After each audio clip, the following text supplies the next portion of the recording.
Right. No, I'm all right. want it? All right, everybody. It is 3:30. It is June 7th, and we're here for Committee of the Whole. Thank you, everybody, for being here. We are missing one council member, but we think she may be on the way. We'll wait with much anticipation. All right, we're going to start out with approval of the minutes for Committee of the Whole, May 3rd, 2022. Any corrections, concerns? I'll make a Motions? motion. Amazing. I will move to approve the minutes of the Committee of the Whole for May 3rd, 2022. Is there a second? I second it. All in favor? Aye. Aye. Any opposed? No, I think I heard everybody. Okay, discussion items. We're starting out with a report from the Boys and Girls Club of Greater Salt Lake with Amanda. Hi, Amanda. Welcome. Come on up. Hi, thank you so much for the time. I appreciate you guys inviting me to come back today so that we could have a little more conversation and time discussion involving our partnership with Murray City and the Murray Boys and Girls Clubs. So I appreciate your time and your attention. I believe Jennifer's already distributed copies of the financials. They are, from what I was here last month, they are fairly similar. The first page I just wanted to point out is what I presented last time. The operating budget, which includes everybody who is housed at that Murray location, all their salaries, wages, the transportation and vehicles and things that are specific to that location. And one additional change or clarification is I added in on our revenue and a little asterisk because you can see that we have program fees. Those are fees that we collect from our parents, partly from child tuition for our daycare programs that's licensed through the state.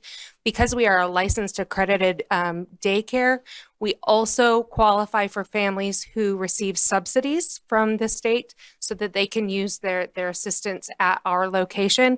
And so I dropped down of those fees, 103,000 come from the state subsidies of that. So that's the one addition different from what you saw last time. The second page is additional fees in our operating budget that cover our administrative support that goes allocated to the club services at the Murray location. Obviously, we're a large nonprofit. We have 7 locations, 5 in Salt Lake County and 2 outside of Salt Lake County. And our administration offices are just through the parking lot.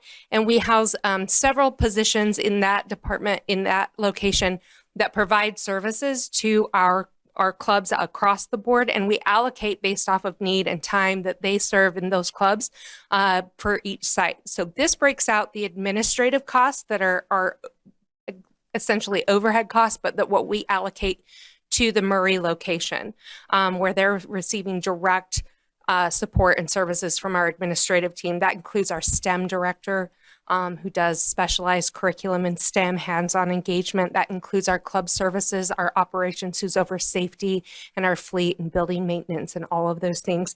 So total, if you add those two together, what it costs to operate that building in a year is about $2.5 million. And then the third page is also one of the pages that I shared with you last time, which is how we spent in the fiscal year 21-22, which is just ending in this month of June, the $100,000 that Murray City contributed to our Murray location. All of those funds were directly applied to the revenue and to the expenses at the Murray location to serve Murray kids. And so you can see how we broke that out on the allocation versus staff and salaries, program supplies, our vehicle expenses, and things like that. I did want to provide for you some additional information that may help give some context about the support and services that we offer at the Murray Boys and Girls Club. Amanda, Yes, getting back to the personnel, how many staff do you have? How many? that's great. So if you recall, right now, we just are bumping up for summer. Let me get that number. So I gave this document that looked to you last time. I didn't include it this time, but there's some information. I was like, I think the staff's on there. I want to say, maybe I lied. It's not on here. It was in one of the drafts.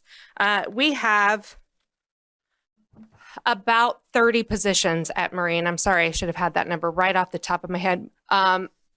Several are full-time. Our licensed childcare programs have full-time lead teachers, program director, child care director, assistant child care director, as well as a full-time driver that's a CDL that drives one of our larger buses, and our club director and the juniors, which is our elementary age group, program director and teen director are all full-time, and then the rest are made up of part-time youth development professionals, and we boost that up to about 10 additional staff in the summertime right now. So we're getting ready for all-day summer camp for all of those age groups. So we acquired different additional staff during the summer. And this graphic here says 28 caring adult staff. There we go. So it So is on 20. there. I was like, I thought it was. You got it. Thank you. And I was close. 30. Yes, 28. Thank you. Oh, I was looking. So 28 staff, and then we increased that number in the summer for summertime programs, adding about 10 additional seasonal employees as well. Great. Thank you. Yeah, absolutely. And looking at these numbers again, one of the things that always gets asked, especially in the nonprofit world, is I know that there was discussion of like how much dollars get to the programs and that sort of thing. But administratively, so I think per your financials, the total salaries and wages is 2.7 million. Or, sorry, 2.9 million. It looks like. Is there a big disparity between the executive director over the whole thing and all the way down to the front line? No, most of our staff are direct program support staff. So most of our it's very few of us who are administrative only. Some of that portion is what's in that administrative cost, where we have like our accountant, our VP of finance, some of those things. The majority of our staff are those direct support program staff who are delivering programs and services directly to youth. And do you have a breakdown just so we know of how much is just administrative people only from a salary perspective? I may know you may not have that today. Don't have but that, just but I in can the tell you. future, because I'd be curious because the United Way got a bad rap for Yeah, their executive absolutely. director that was pulling in a huge salary. And so just want to make sure we think that we Yeah. know all that I stuff. can guarantee you, I'm not in that category. Right. We're watching the compensation reports right now, and I fall within the mid to below the mid level of what's annual for salaries across the Utah nonprofits. Okay. And all of that information was shared on our 990 is of course, that's the fiscal year that ended last June. So we haven't had audited financial statements for this current fiscal year because we still have a few more, 23 more days of this fiscal year. And that information is made public. And But it is in this report. correct of what the CEO salary is on there. Okay. It's towards the back when Okay. it lists the directors. Our board of directors obviously are not paid. Right. And then the CEO As salary they is on shouldn't there. be. It's just a great Correct. thing to be on a board like that. Yep, So. absolutely. Absolutely. Great questions. And I can certainly find out the percentage of other administrative support for you and would welcome a in-person meeting one-on-one where we can go more in detail. So I can follow up with you on that. But yeah, some of the other information and questions that I believe you guys had was about the number of youth served. Obviously, we have close to 600 youth that came through our programs in that last calendar year.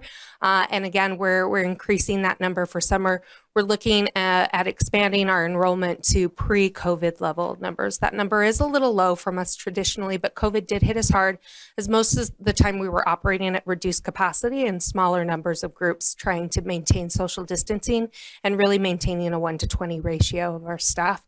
Our whole intent and purpose of expanding that building in 2019 was to accommodate our traditional waiting list of about 100 families in that elementary age group. And so we are looking forward to be able to get to pre-COVID numbers. We're on track to do that right now with our current enrollment for summer. It's looking at pacing at about a 2019 rate and anticipate a greater increase in our school year enrollment as well. And so we are right now at a current waiting list of 67 kids on staff are on our waiting list for summer programs. And that's primarily due to staffing. We have the physical space and capacity. We need additional support for our staffing to be able to, again, maintain those safe ratios and get kids in the door. I think it's important to note that what we saw happen over COVID is our demographics did shift a little bit. And so again, on that same page that had some of those demographics of who the kids we're serving, we saw a greater increase in the number of kids from families who qualify as low income families. We saw an increase of youth of color, and we saw an increase of number of kids coming from single parent households. So the need is greater The need has never been greater than it ever was. Even before COVID, it is still great, that demand for services. We charge for the elementary age all the way up to teenage, 18 years old. It costs a member $20 for the school year, $20 for the summer. Which is ridiculously awesome. I mean, Thank unheard you. of in childcare. Right? People are like, you mean $20 a day, right? Right. And we're like, no, it's $20 a school year. It's $20 for the summer. And we never want our fees to be a barrier for entrance. And so oftentimes we're finding ways to make it so that the kids can work the fees by doing service around the clubs. It's important that kids have a sense of belonging. And so a membership fee is important and part of our mission, because when they have buy-in, there's expectations for membership as well as benefits for membership. So that sense of belonging is really important. And for them to have that ownership of knowing that they earned their membership card is really important in giving them that sense of belonging. But we don't want it to be a barrier for entry. We also have that licensed childcare, which is where the bulk of our program fees come, because it is a tuition weekly based, but even still significantly reduced fees from what other private childcare. It's traditionally between $65 to $110 a week for those age groups of pre-K, so 3.5 years old, all the way up to 6 years old. We know that a number of kids and families are coming to this location specifically because it is affordable and accessible to them. We do have transportation from every school in Murray School District, and we recently have increased our partnership with Murray School District for their summer acceleration programs. We held 30 spots specifically for Murray Schools students that Murray School identified as the greatest need for academic remediation during the summertime to get them back on track to graduate or on grade level. We held those 30 spots. They start their school, summer school program. It just started, first day was Monday. They start their school day at their school with their teachers doing their academic acceleration and credit recovery to get back on track. The school district puts them on a bus and brings them over to our Murray Club. They get snack and lunch, and they get their social emotional learning, enrichment, field trip opportunities, and family engagement, and finish their day at our club, which allows those families to have all day summer care for their kids, which I think is really significant. What we find is that we support more than just kids, we support families. Our clubs allow working families and the working class to continue working. And many of our kids are coming here specifically because their families are employed at Murray, in Murray, at IHC, at other areas around, and they're coming here, and their kids are going to Murray schools, and their kids and their families are working here. My kid actually is one of those. I technically live just across the line in Midvale. Don't hold it against me. But I work in Murray. My kid comes to the Murray School, McMillan Elementary, and he comes to the Murray Boys and Girls Clubs. And there are many. I am a single mom. I couldn't do it without the Boys and Girls Club. My kid gets picked up, taken to school, comes home. I pick him up he comes to the club. I pick him up from the club, and we go home and we enjoy our time together because he's already had snack. He's already run around. He's already had extra time with his homework and getting caught up, and we can just enjoy our quality time together as a family, and that means the world to us. And I've heard many other single parents express that same level of appreciation for our services, that we are providing support for the entire family. Any other questions? Yeah, I have a few. Where are the other locations of the boys clubs? Sure. So we have 5 in Salt Lake County. So Murray is our largest. All right. We have one in Sugar House, which also started the same year as Murray. So we've been in those 2 communities for 50 years. Then we have 2 in downtown Salt Lake in the Fair Park, Rose Park neighborhood and Glendale, Poplar Grove neighborhood. We also have Midvale. And then we have a club in Tooele that we've been operating in Tooele County for 20 years. And we acquired the one in Carbon County Price in 2017 and brought them under our management as well. So we have 7 locations. Okay, so Murray School District is looking at all-day kindergarten. Yes. And so is this going to see, are you going to see a decrease because these little ones are now going to be in the school all day? Yep. If they wanted that option. Yep. Will you see a decrease at your Boys and Girls Club? We see a little bit of that in our Sugar House where Salt Lake has some all-day programs as well, where it's the pre-K then is the opportunity that before they're in kindergarten. The pre-K programs are really hard to get into that are in schools. There's long waiting lists. So we grow our pre-K, that 3 and 4-year-old age group, and get them ready for kindergarten. But we still open at 6:30 in the morning.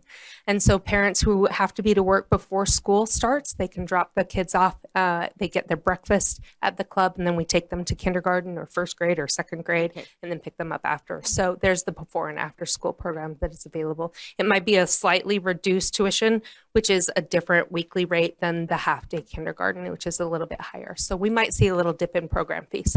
And I haven't looked through this completely. I was just given it. It's pretty today. big. I mean, I was just curious. Do you receive any more funding from any other cities like West Valley, Magna, absolutely. for the other Boys and Girls Clubs that are in the surrounding area? Do you receive anything from them at all? Yeah, absolutely. Our biggest municipality for support is Midvale, where they're giving us about $70,000 a year. Plus, they were able to help us acquire and purchase the building, which was probably at the time over $1 million.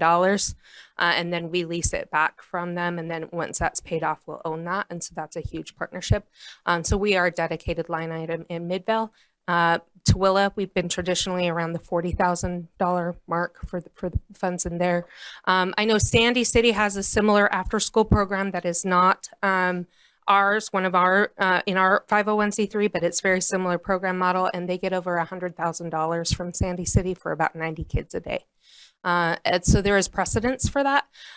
We haven't got direct funding from Salt Lake City or Salt Lake County, but we do have big partnerships with them through the health department, DWS, TANF, and other public funding sources for prevention education programs. Some of our largest funding sources come from Salt Lake County. In those would be competitive grants that were awarded for prevention education. So there's support for that. Carbon County is also supporting us at around the $10,000 mark, as well as being, they were crucial in advocating for state appropriation of $270,000 direct from the state legislature so that we were able to purchase the building that we've been leasing there.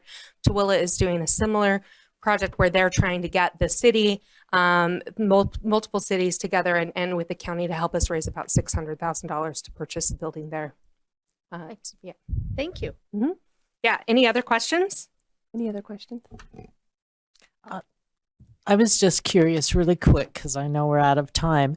Have you had any issues with staffing, with maintaining staff, with hiring people? I mean, you know. Of course, everyone's understaffed. The entire world is understaffed right now. But we've taken some really aggressive measures to attract and retain staff, including raising all of our starting wages as of January to $15 an hour, which before COVID, they were around 10 or 11 for those part-time paid youth development professionals.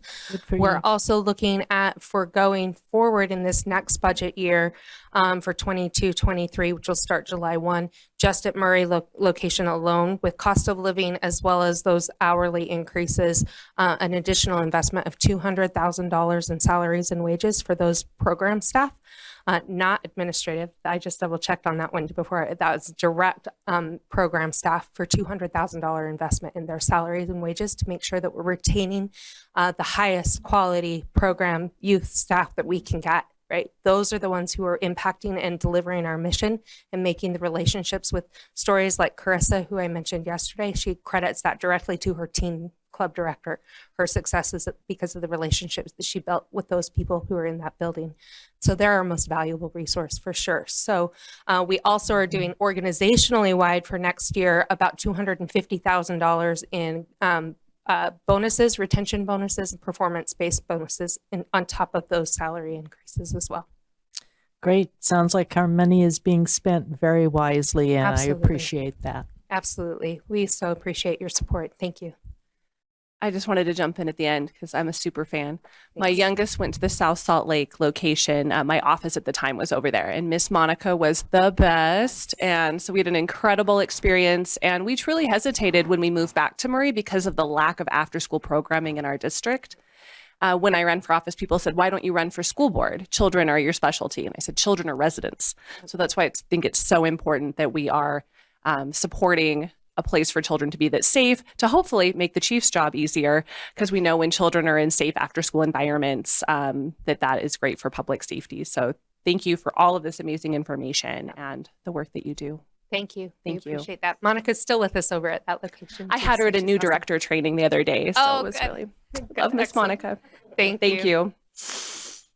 But really, guys, she's amazing. You watch her in a room of 4-year-olds and you're like, oh my gosh, amazing. All right, next up is the report from the Murray Area Chamber of Commerce. And we have Matt. Hey guys, thanks for having me over today. I got an email with a list of questions, so I guess I'll go through those first. And then at the end, if you guys have some questions, that'd be awesome. First of all, Matt, what a nice blue shirt. Thanks. I wore that Because because of you, Mr. Red Brett. all the time, but the blue, I've never hardly, that blue looks good on him. It's a Dodger baseball game today. Come on, man. One of the first questions was, how do we invest the money that we receive from the city? We do that through member engagement and increasing their visibility. We do that in the development of business building education for all the Murray businesses that are part of the chamber. We do that to increase new member growth and community support.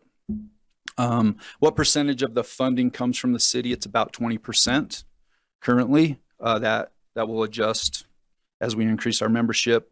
Our other sources of income are through new memberships, annual membership renewals, monthly membership renewals, our lunch and learn events, the annual golf tournament, women in business events.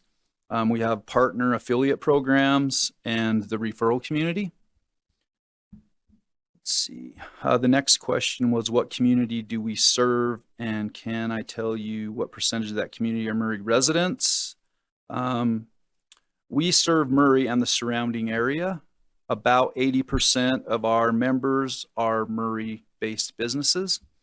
In addition to serving the businesses in the area, we also are a resource for the residents and the community in a bunch of different ways. Things like Meet the Candidate Night. We do some community affairs, government relations, and some fun stuff where we serve a lot of the community, a lot of elderly. I get hundreds of phone calls, it seems like, for different things. So we're actually a resource for the community in some different types of manners like that. And something that's cool about our chamber is that I believe we're the very first, but we're one of the only chambers in the country that have a youth chamber. In fact, the other youth chambers, they're modeled after our chamber. So that's pretty cool.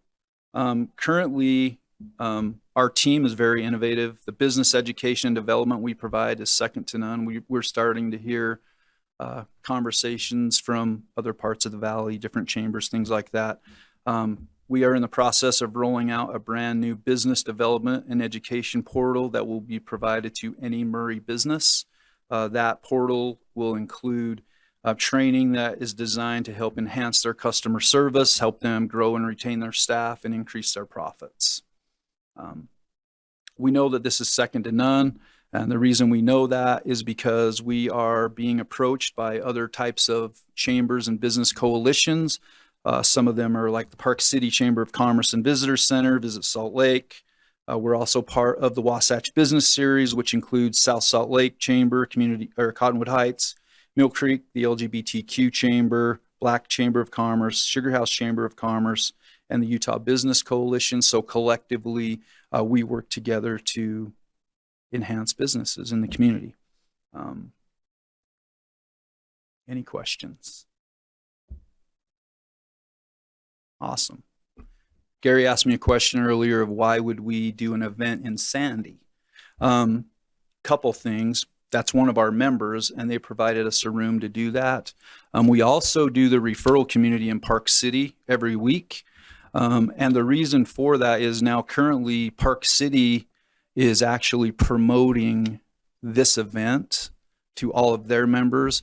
A little background on the Park City Chamber, they're huge. They get a percentage of tax money from the visitor center. And so they have a pretty big following. And the reason they're helping promote us and want us up there is because of what we're doing to enhance businesses. And why we wanted to go up there is because the business is in Murray. We want to connect with people in Park City. We want to be their client, or we want them to be our clients. So the reason we would do stuff in other areas is to attract business owners to the chamber, to Murray. I hope that clarified that, Gary. Yes, ma'am. What is the referral community that you refer to? What does that mean? So the referral community, think of it like a hybrid of a networking event combined with a mastermind event. And there's some education. There's an education piece part of it. Each month we rotate a curriculum, 6 different pillars of business that anybody that attends can take what we're teaching today and implement into their business to design. It's designed to help them put more money in their pocket, get more clients, bottom line. So if you're familiar with things like maybe a Trustegrity or BNI or some other networking events and how they function, where this is extremely different is because we're more focused on the mastermind piece and educating people to grow their business and make money in addition to meeting new people. Okay, so when you say the referral community, that means those that participate with, I'm kind of confused with the chamber. I mean, Yeah, does that, anyone is welcome to come to the referral community. that's what I'm wondering. It's also a lead generation source for members of the chamber. Anybody can visit 3 times. After that, they need to be a member of the chamber. Okay. So it's a benefit to being part of the chamber. Okay. Did that help? It did. Okay. Thank you. And are you all paid, the administration of the chamber? There's one paid employee. Okay. And fortunately, we have some incredible volunteers that are either on the board or ambassadors, and they run committees and head that kind of stuff up. And as everybody knows here, COVID was brutal for most people. And without the incredible people that are invested in the success of the Murray Chamber, it wouldn't have happened because of COVID. So, anything Yeah, I else? think it's a really good thing for Murray. So, however we can support, we really do appreciate it. I think we it's great. totally appreciate your guys' support. Hopefully we're communicating well with everybody. So we could see you guys get your picture taken with the duck at Quick Quack last week. I missed it, darn. Oh, free car washes, by the way, the next Yeah. 5 days if you guys want your car washed. How long has Murray Chamber been here? Do you have? So that's a great question. I And just- I meant to pull this out. I was trying to figure that out just for some branding purposes. Yeah. But it was, the first business license was in 1948. And when we were moving stuff, I actually found it. And I think I want to say it was like January 1st. That should go in. the It's pretty museum. cool. It's really cool. So That's Where is your office? just right down the street next to the haunted house Oh, and okay. across the It's street still from the there. cemetery in Jen Keichel's, Got it. one of her buildings. Yeah, I wasn't sure if it was still there or not. So We're there. good to know. Yeah. Thank you. Yep. 1948. Wow. On the website. I think it's the Internet's first. I think it's amazing. January 1st Wow. was the actual day because I was trying to find it. So it was cool to find that. Anyway. Anything else, boss? All right. I think we're good. Thank you so much for sharing all that information. Thanks with for us. having us. Appreciate you guys. Excellent. All right. Chief, you are up next. Report on the police department. All right, Kristen put together a few pictures, just, something to look at besides me. Help us Thank follow you. along a little, some of us still need picture books. Those were my favorite days of school. Thought I would just start and kind of give just a little bit of an overview of the police department for especially the couple of new council members, just kind of how we're set up and organized. So I've got our organizational chart here. Can you see that? Right. we're divided. We've got our department divided up into two bureaus. One is our operations. One is administration. Each of those have a deputy chief that oversees them. So there's two deputy chiefs. Our operations bureau is essentially our uniform services. So there are two lieutenants that work in there. One oversees the day shift operations. So all of the patrol officers that work on day shift and their supervisors, as well as our community policing, community services, where we have training, our community officers, our school resource officers, the court officers, code enforcement. So that's kind of what falls under that area. Another lieutenant oversees the night operations, where there's quite a few officers and sergeants. So the afternoon and graveyard shifts. Administration kind of takes in just about everything else. Our investigations and our crime lab and services on that end. So we have a lieutenant that oversees our detective division, where our officers work investigating the property crimes, which is probably one of our biggest issues and concerns here in Murray. And the other ones do property crimes and special victims crimes. And then our special investigations, they're the ones that will do our narcotics or our vice or anything specific like that. So that's just kind of an overview of the department. If anybody has any questions. So we do have a Jump in. SWAT. We do have a SWAT team, yes. How big is our SWAT team? And do they act as officers when they're not needed We for do SWAT? not have full-time SWAT. No, Okay. that's something that's very rare in this valley. Yeah, I was gonna say that. Some of the bigger cities, Yeah. even though they have SWAT, but they do other things. Right. No, our SWAT team, I think we have about 20. So people that would be trained to be able to handle They're that. all and they have to go through the training, and they do bi-monthly training, and yeah, they're detectives, they're patrol officers. They And then have other internal jobs. affairs, I notice it reports directly to you. Yes. Is that like if there's disciplinary actions for an officer, something like that? Yes. Do we ever get reports on that sort of thing? Like, is there oversight over? I'm not saying that you're not doing things correctly, but is there an oversight in addition to just you going through the internal affairs? Ultimately, there hasn't been a request. Those are the complaints that might come from citizens or something that we might be looking at ourselves, and those investigations are looked at. They're interviewed. They're run through the city attorney's office. Okay.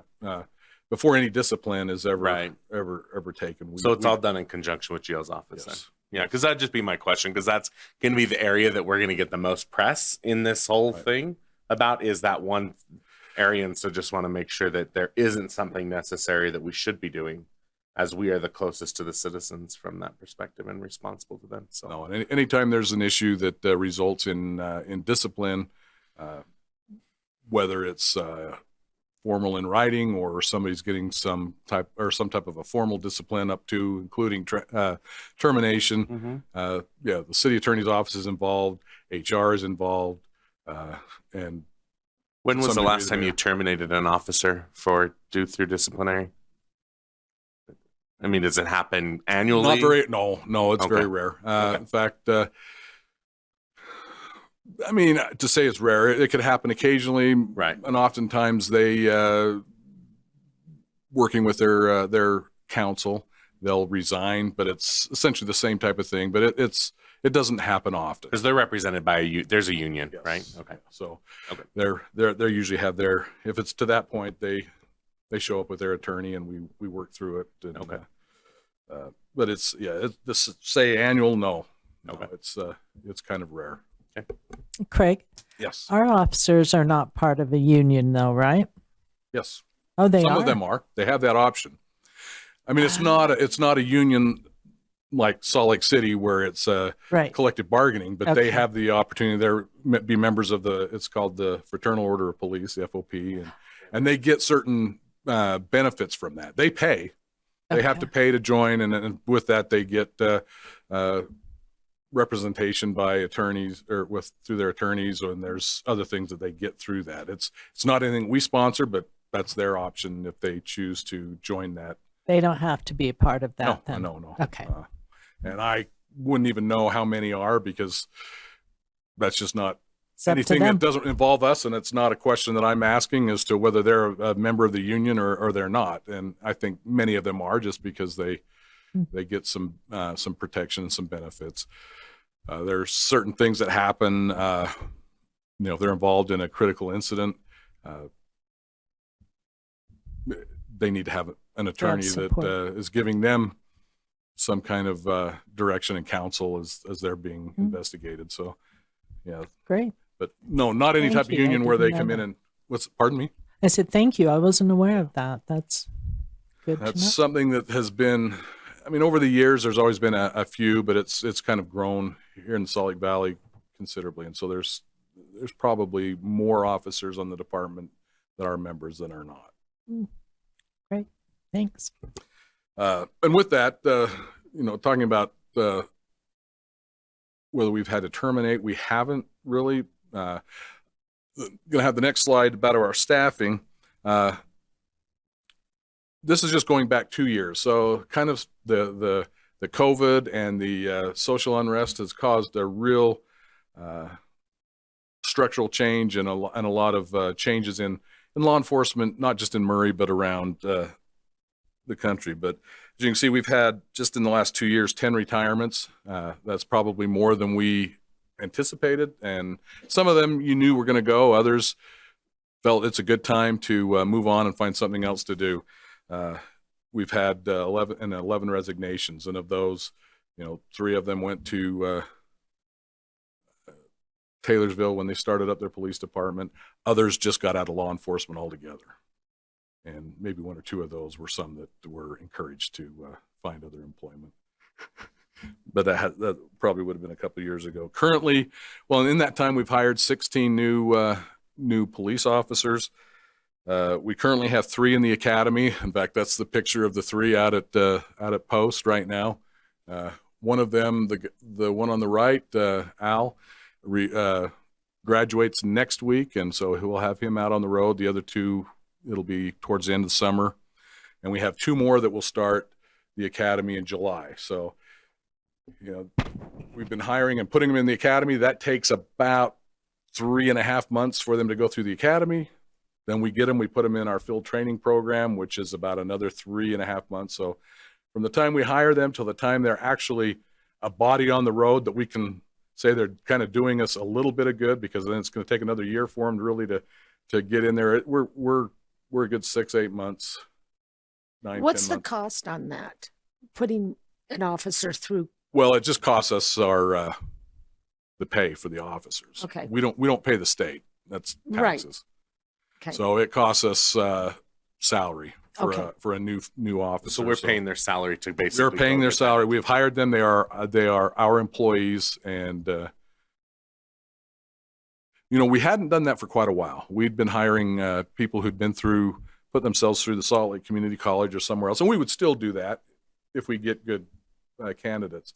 And we've opened it up, started putting people in the academy, because we're all the agencies in the valley. We're all fishing in the same pool for the same few fish, and so we're finding if we send them to the academy, we're getting a lot bigger applicant pool and some great people who haven't been there yet. Of this group, the one in the middle, he's been active duty in the Air Force and actually quit the Air National Guard to come work for us.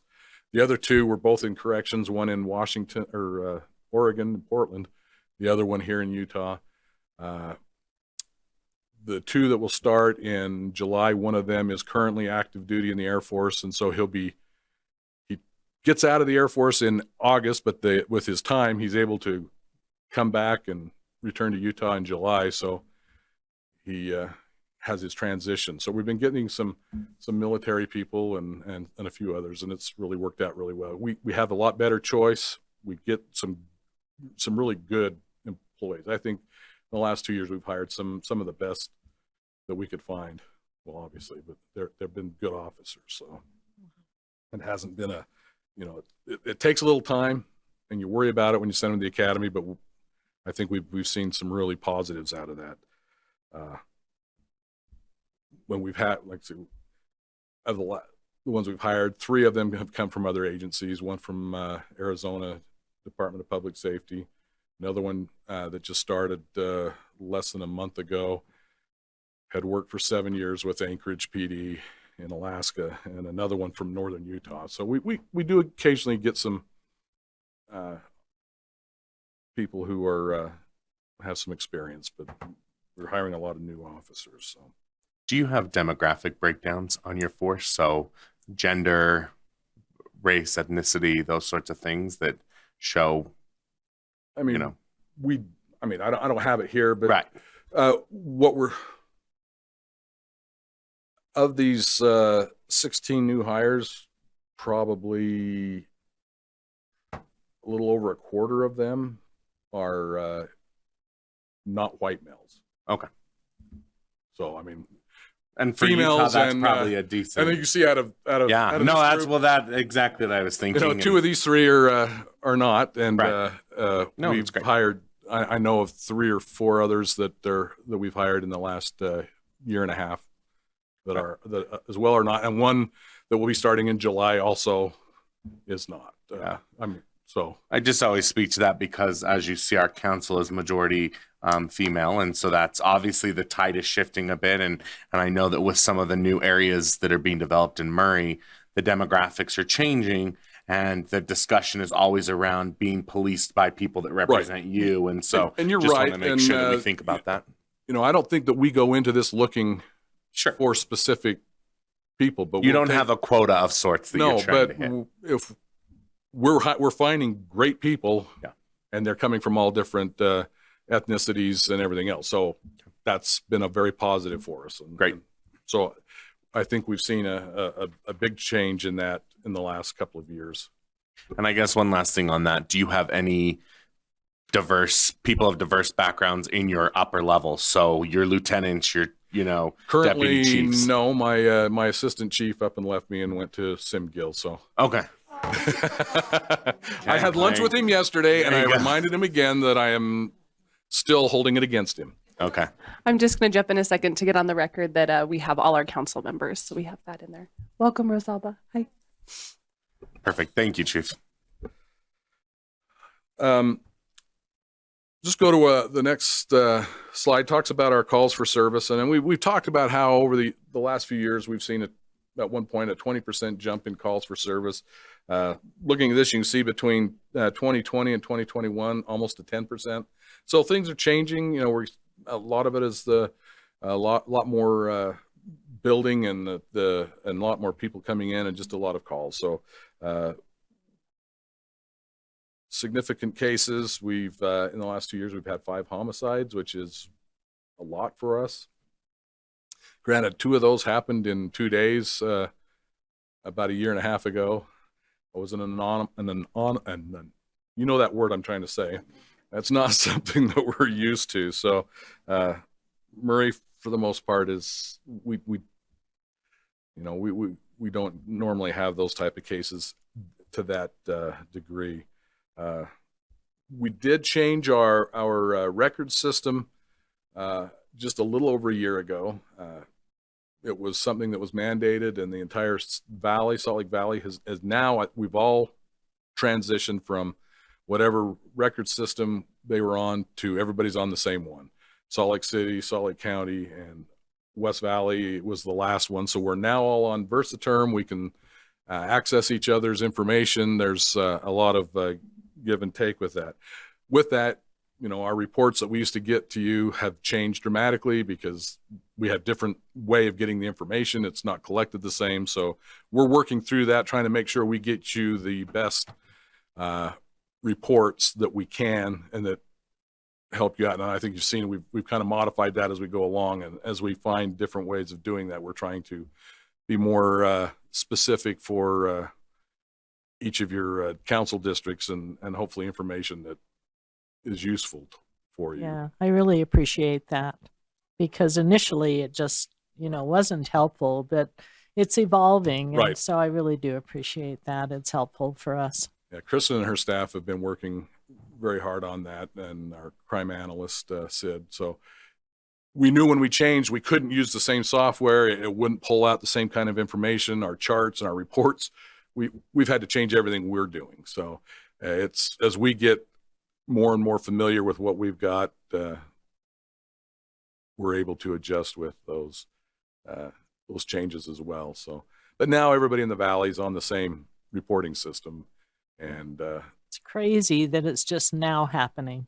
I mean, well, and at one point, most of us even in the VEC agencies, you had 3 different report systems, and the CAD that VEC used. So, yeah, whether those of us who were on Spillman are happy that we're now on Versaterm, there are those that are never going to be happy with the change, and others, they've been on that, and our newer officers, they don't know any different. So, it's a Chevy and a Ford argument, and where we are doing what we need to be doing, and it seems to be working out. So, and that has changed.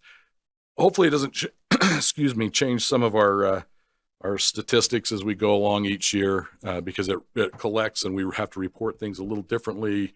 What Spillman might have called a certain offense is now 2 or 3 different offenses in the Versaterm, but it's still kind of the same thing. A burglary is a burglary, whether we call it there's probably 4 different things that we could call that burglary, and they all still come out as burglaries. So this one just shows you kind of a map for the last 12 months up through April of kind of where we're seeing a lot of our calls for service. The heat map. The heat map. Yep. And the area, so that's the mall, then I assume the bluest? That area where you're going to see the bluest, which is the highest, that is Fashion Place Mall.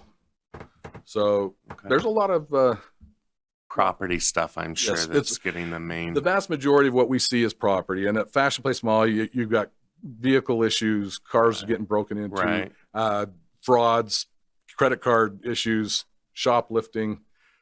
And I'm assuming the area in my district is the extended stay. Well, that's that area over there, not specifically that facility, that is but specifically that area. Yes. Yeah.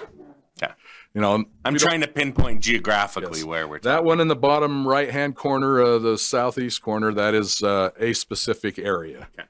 And yes, you're 100% correct. The one in the middle is more associated around the State Street area, kind of where we're at here. We have Costco, we have the hospital, we have the track station, we have some hotels, all of which generate some work for us. And then up on the north end is the track station and a lot of our high density, which, because everybody's in one spot, you're going to have more calls than you're going to have out in some of the residential areas where it can be spread out a little bit more. So that's kind of what we're looking at there. Plus lots of people that come through. Right. That's what I say. With the track stations, we tend to get some transient, and I'm not talking about homeless people. I'm just meaning people coming and going that maybe aren't always here. Just a couple other things I want to kind of touch on. I want to talk a little bit about our mental health unit. We started up a year ago as a participating agency with the Unified Police and their mental health unit. We have, I think, an officer and a half. That just means we have one officer that does it more often than the other, but work with this mental health unit and their crisis workers. They go out with them on occasion. A lot of what they do is follow up on some of the mental health issues that we have or people we have that we can go out and spend a little extra time with and try to get the resources and the help that they need to hopefully help them get a little better and not be a resource on us in the fire department. There's a couple of them that fire department knows them as well as we do because we were there. Kind of goes in, when they're off their medication, because we're up at a certain complex with the same person, sometimes as many as 4, 5, 6 times a day. And there's only so much you can do. So, I mean, this has worked out really well. We're always looking at different ways and how we can make sure that we're getting the service for the citizens when it comes to mental health. There's the mobile outreach crisis team, the MCOT, that we're a part of too. And I think as some funding goes along, there could be more of those teams, which would help us, just help us as well.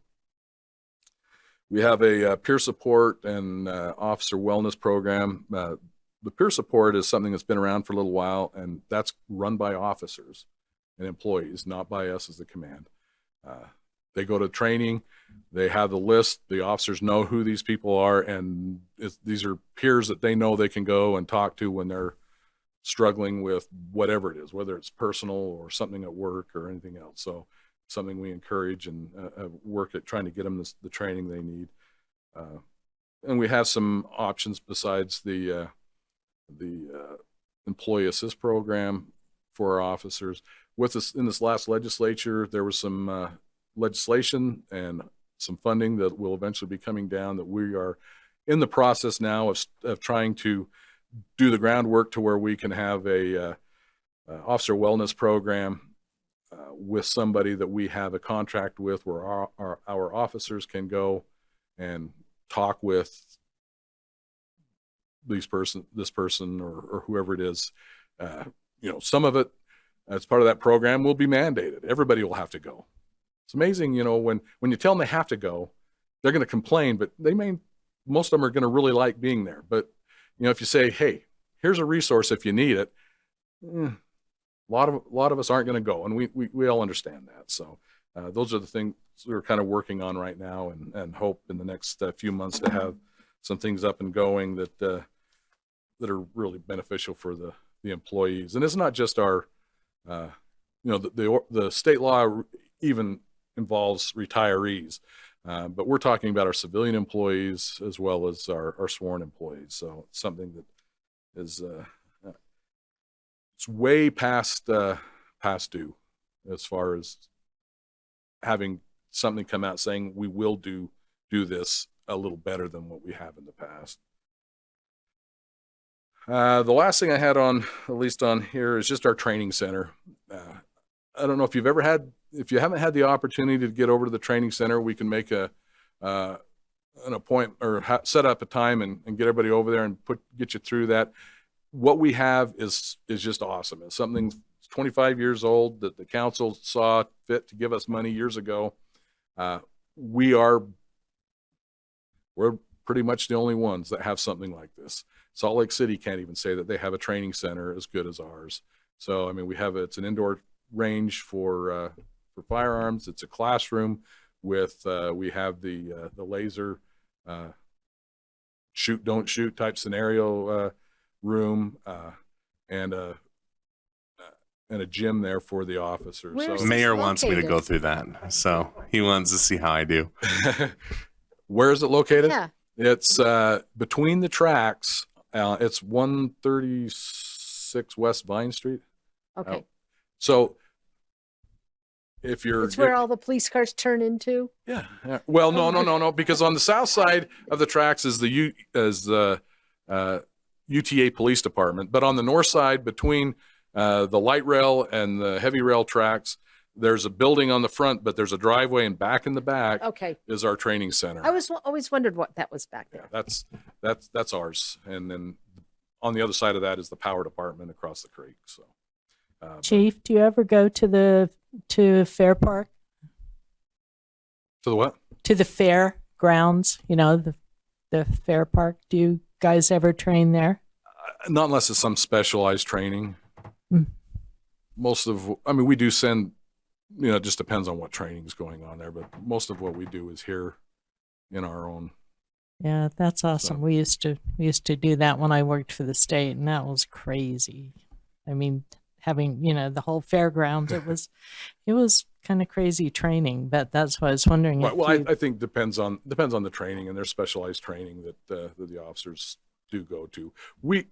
By law, our officers have to have 40 hours right. a year. That doesn't sound like very much, which is why most of them have quite a bit more than that. So that's the minimum. And of that, now 16 hours of that is mandated for autism and de-escalation and bias training, stuff like that came out last year. But then we also have our officers are required to qualify with their firearms twice a year. And so we do that there's a quarterly that we do training. And then there's the less lethal stuff that we issue, whether it's the tasers or the OC spray that they need to go and be trained in. So we're doing that. And all of that, every time we have those trainings, there's most of that training is spent in talking about de-escalation. There's a lot of things you want to get to before you ever have to get to here. And so training is a big deal. So we do a lot of training, which is why we came back looking for the training officer. So thank you. Chief, do we ever train other municipalities, or do we sublease this location at all? We don't train them,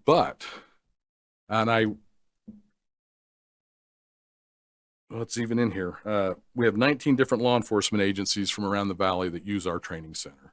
And they pay us either by the day, by the officer. And so our calendar is pretty full. We make sure we get ours, but then, we have Sandy, West Jordan, West Valley, state and federal agencies that come and use our facility. And then we use the classroom for a lot of different things. One thing that we've been doing for years is hunter education with the kids. Whether it's about hunting or it's just about trying to interact with young kids about firearm safety, and that stuff's just scary stuff these days. So. Real quick, would you like to has anybody been there? Oh, it's amazing. It's amazing. The simulator, you think you're really good until you're not.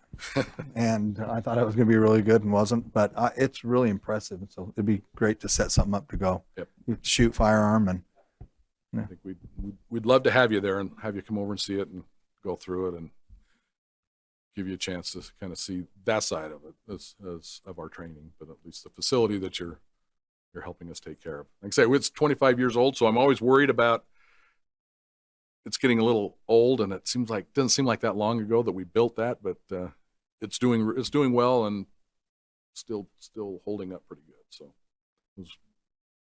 Are you saying you're going to have something for the CIP? No, I'm just saying we worry about that. I mean, it has the big air handlers, because part of that with indoors, you've got to suck that air through. And there's always that concern as years go by.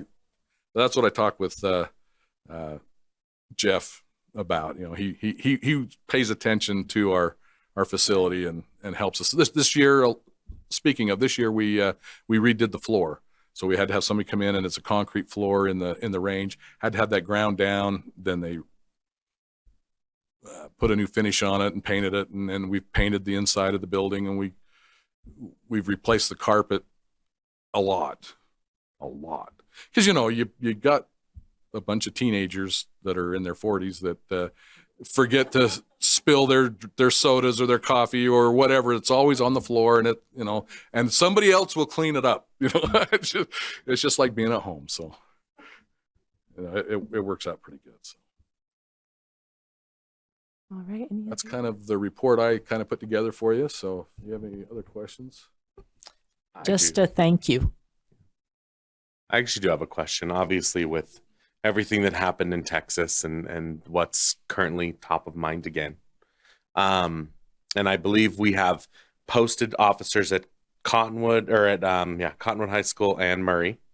Do we have posted officers at the elementary schools and middle schools? We have 4 school resource officers full-time, 1 at Cottonwood, 1 at Murray High School, and 1 at each of the junior high schools here in Murray. So Hillcrest and Riverview. The officers assigned to those junior highs are also responding to and helping with the the elementary schools. So no, we don't have them in the elementary schools. You know, it's one of those things. I guess my ask is do we pay their salaries or do we get reimbursed from the school districts on that? Do you know? Well, Okay, so my we question- get a stipend from them. So but we I pay them. personally would like to see a proposal in the next COW about what it would take to have an officer posted at every one of our educational facilities, being elementary school, middle school, high school. I just think that we're in a different time now, and I never want Murray to be in that situation. So I would just like to know what it would look like, if that's something that we can understand. I know we've had some brief discussions on that, and you're talking about $2 million, and there's a lot of things to discuss about that. Yeah, you know, I just probably think not we the need time to, though. now, I think but- we need to have the discussion. I don't think a lack of officers was the problem there. I mean, and the more information to look at it, I'm not opposed to hearing information. I would love just to hear if there's anyone listening we have the benefit of sitting in on the school coordinating council meeting, so we're very aware of how you coordinate with the school district. But do you mind just speaking to that a little bit about how you do work with the district, what that looks like? Yeah, well, our officers, when they're there, they work for us. We do get some money from Granite School District for the officer that's at Cottonwood, and we get a little bit of money from Murray for the three we have in their schools here. But they work with the administration closely, so they know what's going on. They know the administration at the elementary schools. There's a lot of coordination and training that we do with them. They do with us. We have them. They're part of our selection process when we change a school resource officer. Their administration from those schools sit in on our interviews with our employees who want those positions, and we allow them to have quite a bit of say because they're the ones that are going to be there working with them. And we work with them on talking about security and safety issues at the other schools and how they're secured and locked up. And And that's one thing about Murray School District. You can't even get into those buildings. the elementary they won't schools are even let locked me down in. and- I mean, they see my face in the camera. And Well- like, no. So, but they have cameras Yeah. on all the buildings, and they don't recognize you. They won't let you in. All the schools have that. So, I mean, it is something that we worry about constantly. We do train. We do active shooter training regularly. We've done it at IMC a few times in conjunction with them. We do it at Fashion Place Mall every few years in conjunction with them and their security. We'll go in after hours, and it's mandatory for our entire department. We've done it at Murray High School. We've done it at Cottonwood High. So, and we go to the elementaries. We are doing that kind of training. So heaven forbid there's an issue, our officers at least know, here's what we got. We got 2-3 guys we're going in, or whatever it is. It's something, I think it's every parent's worst nightmare. And that includes ours. I think about it every time I drop my daughters off. Every time. Any other questions? Or Okay, thank thank you. you so much, Chief. We appreciate you. All right, next up, let's talk about moderate income housing with Zach and Jared. Sounds like a Sunday morning show. I warned you all that I would be back, so here I am. We're excited. All right. So what we're going to do now, I'm not really going to go over that depressing subject that we had last time about how much it is to afford housing here. So what I'm going to talk about next is, where we go from here and what the state is asking all the cities to help with. So in 2019, the state adopted SB 34, which required cities to select from a menu of items that encouraged development of moderate income housing. Since then, the state hasn't been happy with some of that, so I believe they've kind of changed. There were some bad actors. Murray is not one of those bad actors, but there have been some bad actors in trying to facilitate that moderate income housing. So In 2022, they passed House Bill 462, which they clarified and expanded some of those menu items, but also moved to create more actionable items instead of encouragement. So, like I said a little bit before, clarifies, some of the highlights, clarifies the requirements. It does require an implementation plan, so that will be specific hardline dates on things that we need to work towards. And then, like I said, amends the strategies. On our side, as staff, we have an annual report that we will be giving to the Department of Workforce Services. I think in the past, Jared's kind of reported to you guys on that in SB 34. That was an old requirement. And then also adds incentives or it's a carrot or stick type of thing. So there's an opportunity for incentives, and then there's also a stick for not complying. So really before you, we have two strategies, even though that says 3 here. So there are 2. The first one is to look at what we currently have, which we talked about a little bit, and I'll go over again here in a few minutes. Option 1 is to take what we currently have, amend those, the way those strategies are worded. They have to be verbatim from what the state requires. So that would be the path of least resistance. And then there's option 2, which is to go through and pick new strategies altogether. That's not necessarily any harder or any easier. It's just a different, if there's a different path that you as the council and the planning commission both, as you as the representatives of the city want to go down a different path. That's something we can look at.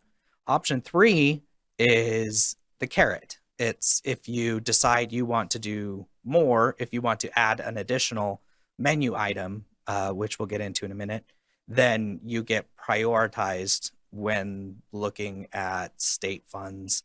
They're called TIF and TTIF. And those are state grants for transit and transportation projects in the city. So what I'm going to do first is I'm going to go through the first option to kind of show you what we think. So option 1, consideration. So if we look here, these are the strategies that are currently in the general plan that we have listed.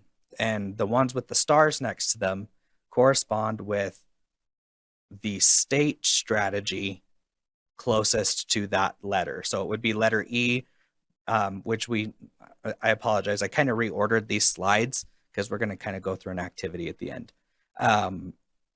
So it corresponds with letter E. So if you want to take down a note to remember E, that's one of the options. The next one would be H and then F as well.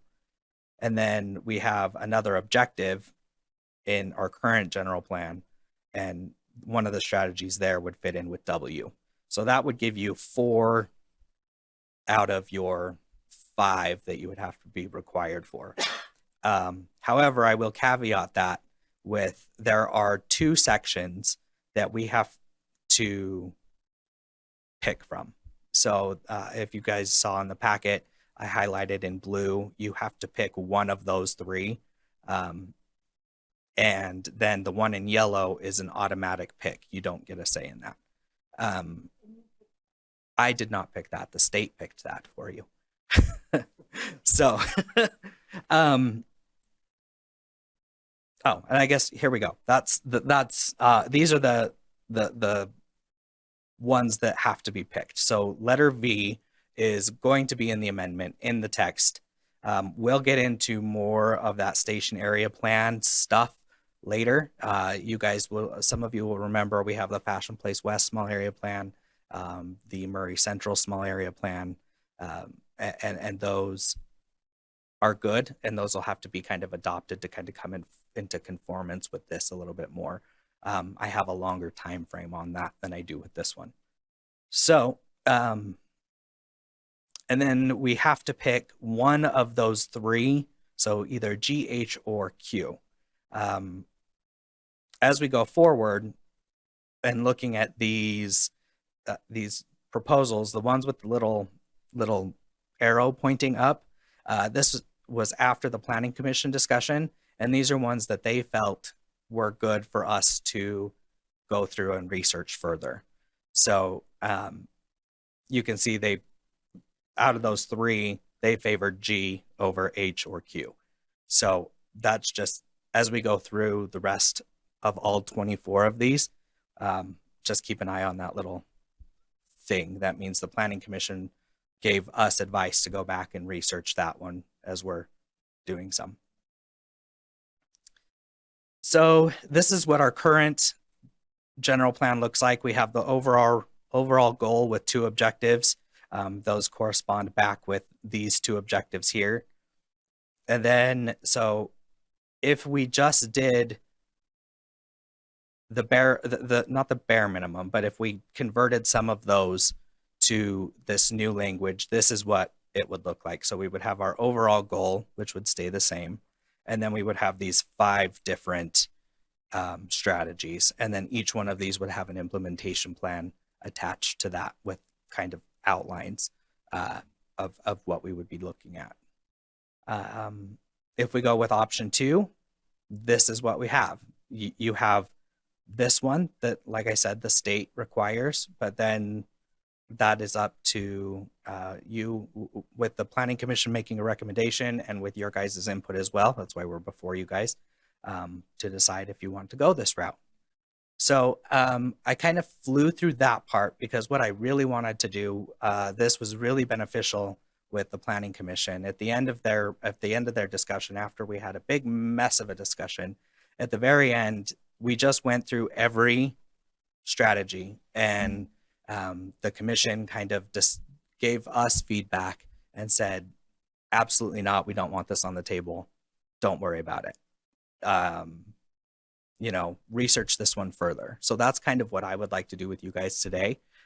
So I'll just jump right into it. So I have the first 4 here. So you can see like B and D, for example, these are items that the Planning Commission said, yeah, go do some more research and come back to us and explain on those a little bit more. So what I'd like to do is kind of go through each one of these. So letter A, rezone for densities necessary to facilitate the production of moderate income housing. Are there questions on that specific strategy? And What would that look like? so that would mean how I interpret it, and it's going to be a lot of my interpretation. And if I'm getting something wrong, I'll see Jared go like this. Yeah, just grab or just throw it off the table. So for me personally, this means that the city will go in and rezone properties at densities required. Some of you may remember, well, I'm not sure if any of you were on the council in 2010, but they took a large swath of the city and rezoned a lot of manufacturing into the mixed use zone. That was a city-led rezoning effort. Cities don't necessarily do that all the time. A lot of times we wait for people to request to rezone. So this has been done in the past. At least Murray has done this in the past, has kind of gone in and rezoned for densities.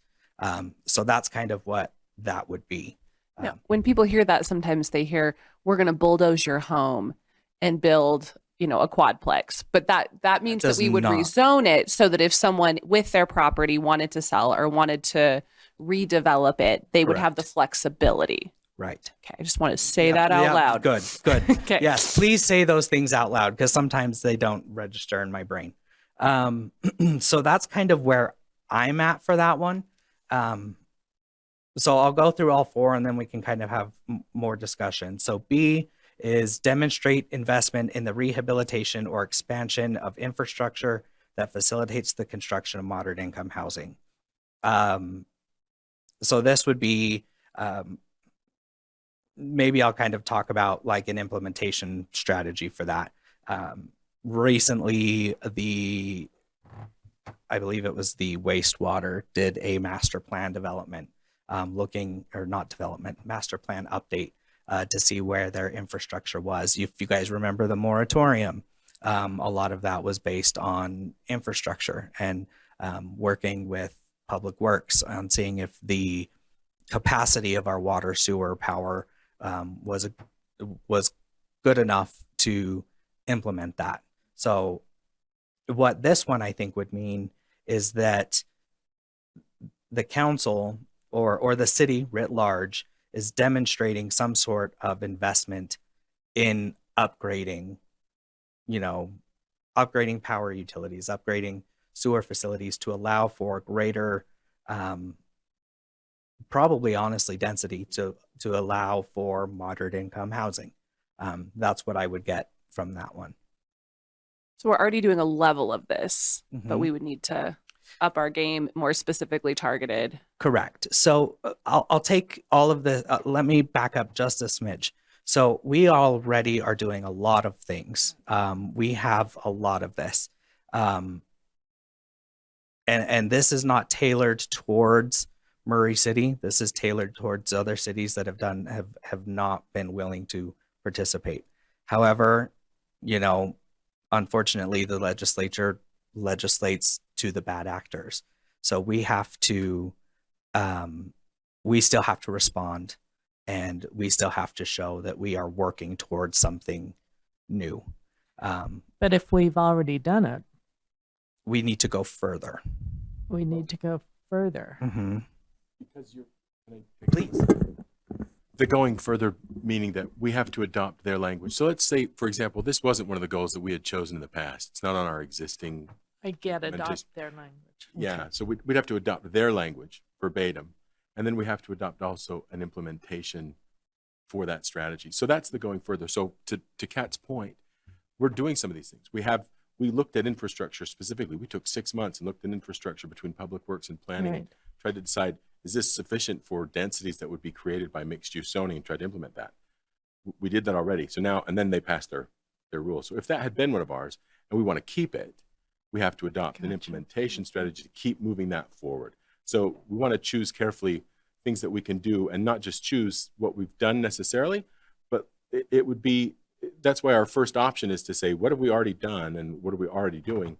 And can we just adopt implementation for that? Because why not? That's how you get credit for what we're already doing, is adopt an implementation plan moving forward for some of those things. But we're still going to be too short no matter what we do. So we did the infrastructure for sewer, right? Yeah. Well, and we actually looked at infrastructure for sewer, for water, For water. for power, for So, social services too. but I'm remembering the recent one, which was, I think, was sewer. And with that, we said, okay, by X amount years, we can increase this amount to population. Yeah. So now we're saying we'll go back to that and look at our infrastructure and then support additional, Right.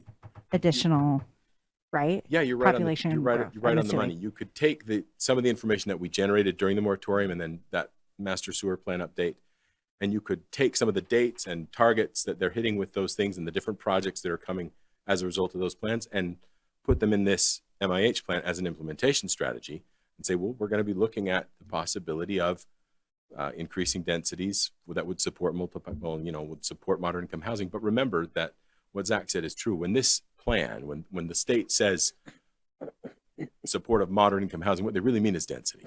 So if you're talking about sewer improvements in areas that would support multifamily housing as a part of a mixed use, that counts. But that has to be part of a strategy that we put a timeline on, 5 years, 10 years, whatever that is. That makes no sense to me in terms of, what they mean, moderate income is density. Generally, it's that's generally not. the translation. There's lots of Yeah. other ways to do it too, but in terms of infrastructure, that's what it means. If you're increasing your infrastructure to support moderate income housing, you're talking about infrastructure for density. So the bottom line might be that that's not a great choice for us. That's not one that we maybe want to use, because we're going to do some of those things anyway, and we're going to worry about our sewer systems, and we're going to worry about our infrastructure, but we don't necessarily want to. We may not necessarily want to choose that as an option for the updates that we have to make to the moderate income housing plan, because it may not mesh well with what we're already doing. GL, did you want to say something? Just real briefly, this is probably a much more in-depth discussion than 30 minutes, but Yeah. when you look at the language on this where it says rezone for density is necessary to facilitate, do this to facilitate. Doesn't mean you're going to get moderate income housing. Right. They're just saying you need to work towards that. And so to sit here tonight and think we're going to come up with the strategies, I don't think that's very realistic. I don't think that's what the plan is. But there's a lot of moving parts, and there's a lot to keep your eye on. So as we go forward with this, just realize the state is imposing certain requirements on us, and we're doing the best we can to meet those requirements. It doesn't mean we'll necessarily reach what we want to reach when we go through this. So just because you rezone for densities doesn't mean you're going to get what we're trying to get, which is housing that's affordable. Right. That's And so I'm gonna move on from this one. so. Is this kind of an overview? We're not. These are all of these strategies are ideas. These are supposed to be looked at as ideas. And so what I'm asking from you guys are things that you, just from reading them, if it makes you feel uncomfortable and you don't, well, a lot of them are probably going to make you feel uncomfortable. But if there's no way possible that you could see that moving forward, I want that information, because I don't want to waste time and resources on developing something and looking into it if I know that there's no way it's going to be supported. So one of the difficulties is we're in the committee of the whole, Right. where nobody can vote. Right. They don't need to vote, but if one of them just doesn't like it, they can tell me. Well, but you need a consensus of the council to go forward with one or anything really. You need them to say to you, a majority of them, yeah, we like that, we don't like that. Can I make a suggestion in the interest of time then? And this is what we could do. As Zach mentioned, we did this with the Planning Commission, and they gave us a couple of ones after looking at all the 29 menu items. Is it 29? 24 menu items that the state gave us, and considering what we already have, that we're already doing, et cetera, they gave us a couple that they absolutely didn't think were good ideas that we shouldn't look into at all. And then, and that's all we're really looking for is, should that just be off the table? So if we tell you what the commission said and you all frown, then you can be more specific. And if we tell you what the commission said and you all seem in agreement, then we'll continue forward with that. Can I just ask? That's a pretty simple. Yeah. I just have a question on a couple of things that I'm just running through my head. So what do we define as moderate income housing? Is there a price point that is the definition of that? Yeah, it was to that AMI that we Okay. discussed in the last Okay. one, that 80, 30, 50, and 30. Okay. And then, so if we rezone to encourage density, which is supposed to bring down costs, but it doesn't necessarily have to happen that way. Is there a way to create a zone that requires moderate income housing that they can't, like that you can, there's no way to create a zone where you cap it at that 83rd What you see in the next and the bottom two is the demonstrate investment means you spend money to make sure it becomes moderate. So we bring the price City- down using the city tax does dollars. that. Yes. Okay. Okay, so I'll just go through the ones that the Planning Commission really liked, or well, didn't like. They just said do more research on. So we talked about B. D is identify and utilize general fund subsidies or other sources of revenue to waive construction-related fees that are otherwise generally imposed by the municipality for the construction or rehabilitation of moderate income housing. Can I ask a question on that one? Sure, go That's not including impact fees, is it? for it. That potentially could include impact fees. Okay. That's what I thought. Yep. Thanks. So, yep. Okay. So, E was create or allow for and reduce regulations related to internal or detached accessory dwelling units in residential zones.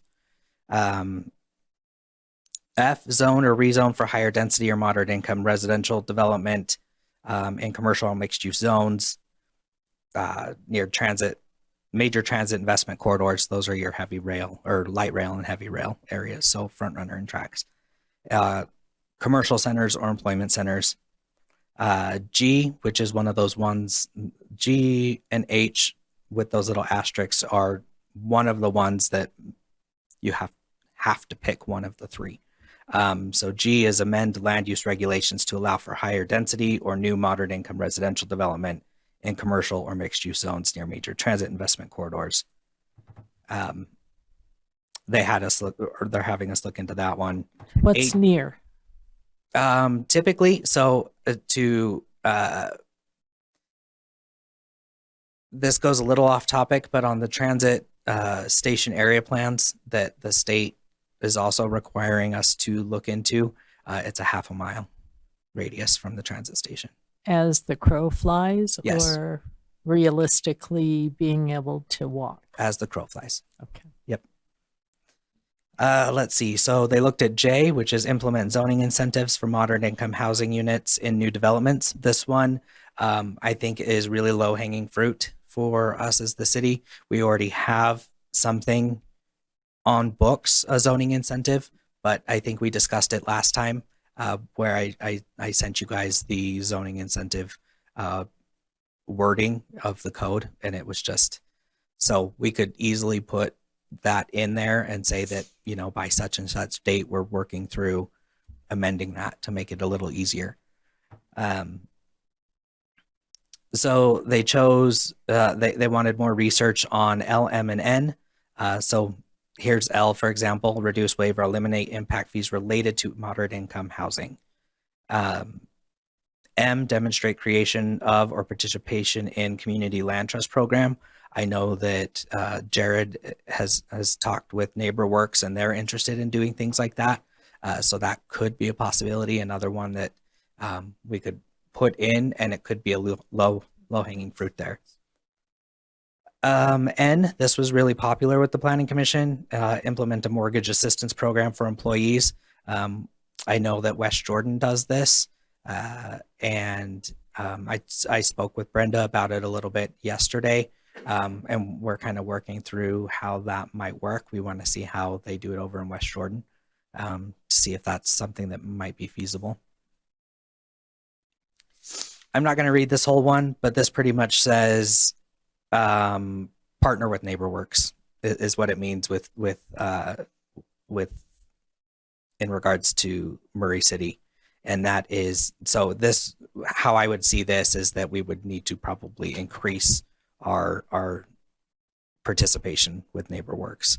To Our kind of meet financial participation. that. Potentially, and programmatically, They have other yeah. things that they could do with us that we could add to it and easily add a timeline to it. We're going to begin doing. Yeah. I like that idea. Okay. P, demonstrate utilization of moderate income housing set aside from the RDA money. As you guys know, there are moderate income housing funds in the RDA areas. So it's pretty much saying utilize that money and demonstrate how you're going to implement using that money through different programs or things like that. Again, I think that Okay. one's kind of an easy thing to do.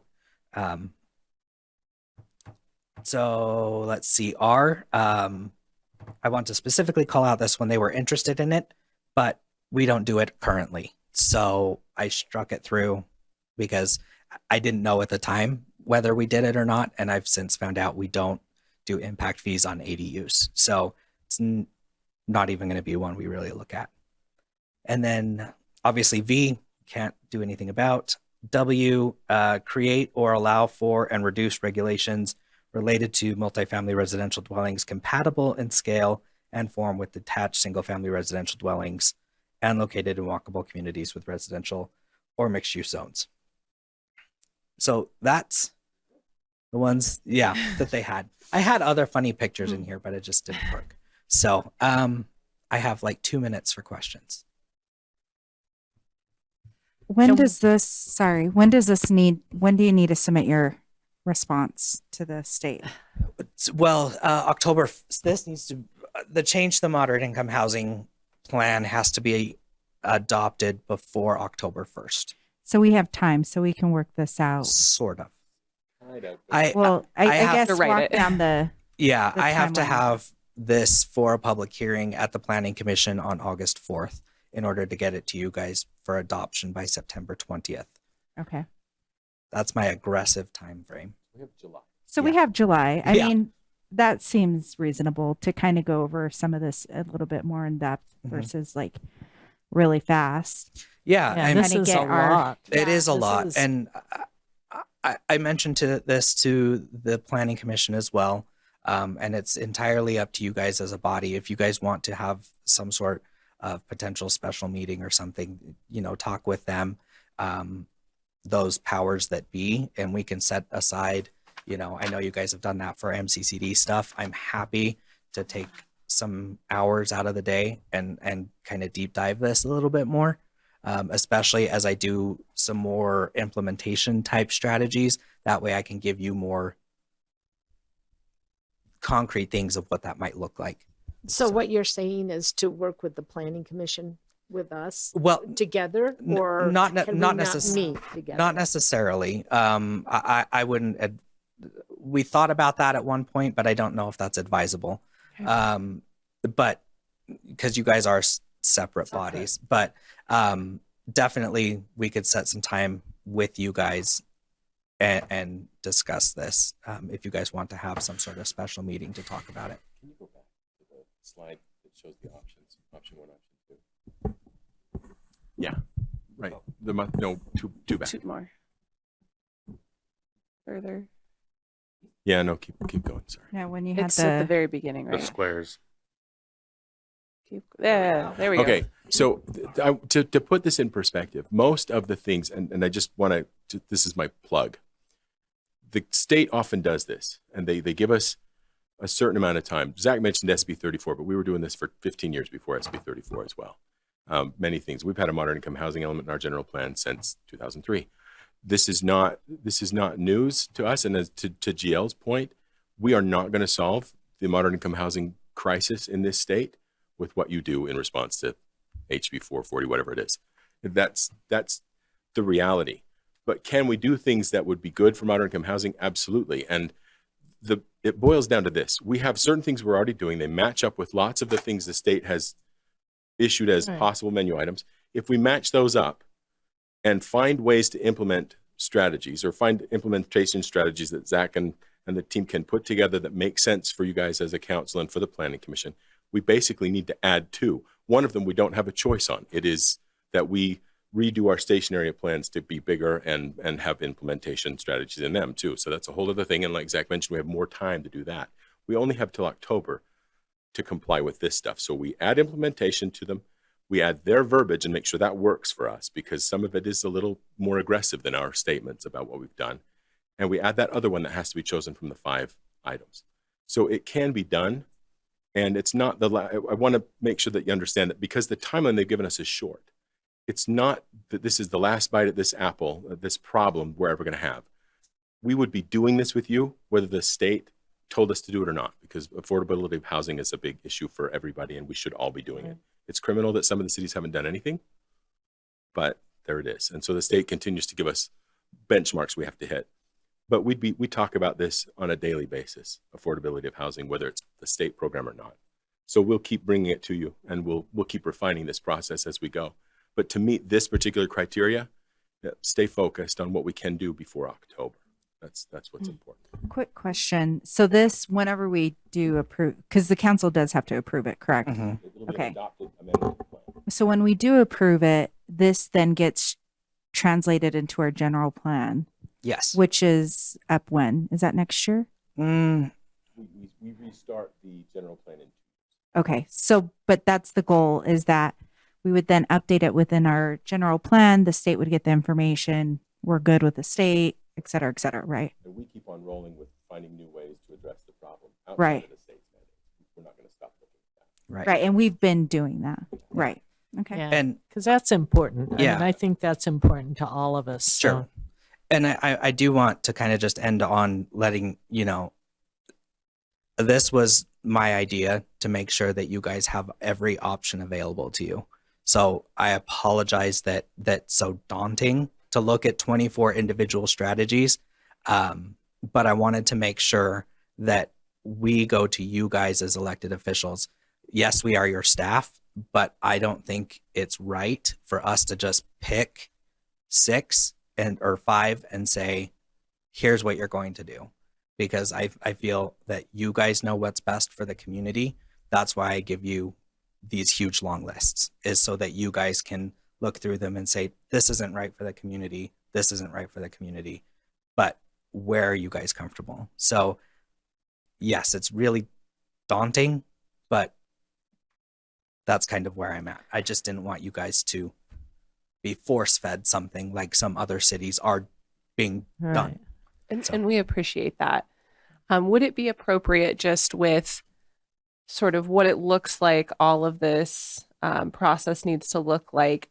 We just gave rough any that we were super against or somewhat interested in, kind of just go down, give those not as any sort of final, but just of in this moment, this is what is on our minds. And could we do this could we dig more into it at the next committee of the whole? Is that possible? I'm just trying to kill Jennifer. So just because we have some public hearings for budgets already scheduled and noticed, it's going to be hard to add anything to committee of the whole next time. Okay. July 5th would be the first time I could get on committee of the whole. Would that give you enough time if we put a bunch of time aside in that one, or do we need to schedule something sooner? That should give me time. Yeah, I mean, because I'm not having another discussion with the planning commission right away because they're really busy as well. Okay. So it's going to be a little bit for them too. Okay. But yeah. So yeah. What's expected at that meeting? At the July 5th. Uh-huh. Yeah. What would be expected of us? And I don't expect a decision. I don't expect you guys to adopt something. But what I would like, and you guys can even do this outside of this meeting or any other meeting, if you want to communicate with the mayor's office or with Jared, however you guys communicate through that, is, if one, you just really irks you and you just don't think that's right for the community, just let us know and we can just make sure that we don't waste our time doing potential implementation strategies and coming up with those where we don't. Yeah, I just want to make sure that the time that I'm spending is quality. So. And me too. I mean, yeah, I agree. Yeah. But I also want to know if there are unintended consequences that we should be aware of. Yep. Given those things. So we rely on you to kind of definitely help us with that. And definitely we have, like I said, there were a couple of them that are low hanging fruit. Jared and I could probably work through that and figure out what we think are the best and easiest to do. And we could probably report that back too. You guys are going to have to do it. Yep, so. we are. Right. So, And what we're already close or what we're already headed on. So we're not starting from scratch. for sure. So let me, based off of what GL said earlier, is this, if we have it at committee of the whole, do we say, yes, we like this, or even if it's an outside meeting, what's the best strategy for this next phase? Yeah, I mean, the idea is that you're going to be saying to staff, this is what we want. And I'd prefer that to be a formal vote than just a nod of the head. It's the same thing. I mean, if you go down the list, the five of you and three of you say yes and two of you say no, then the yes is going to win, right? It's the same thing as a vote. So I'd prefer you come, if Zach's going to come back in a committee of the whole, maybe he and Jared have narrowed it down to what they think can be done in the amount of time we have. And there can be a separate discussion for what isn't going to be implemented in that amount of time, whether it be that night or another night, so that you can say, hey, this is the recommendation from staff. Can that be at a committee of the whole? Yes. Yeah. Okay. Because they will have, So just they as will we have narrowed it formalize down. it. And if you want to change that, then you'd have to come back another time and change it. But the idea that you're going to be able to just give a wink and a nod is the same thing as a vote. Right. Ultimately.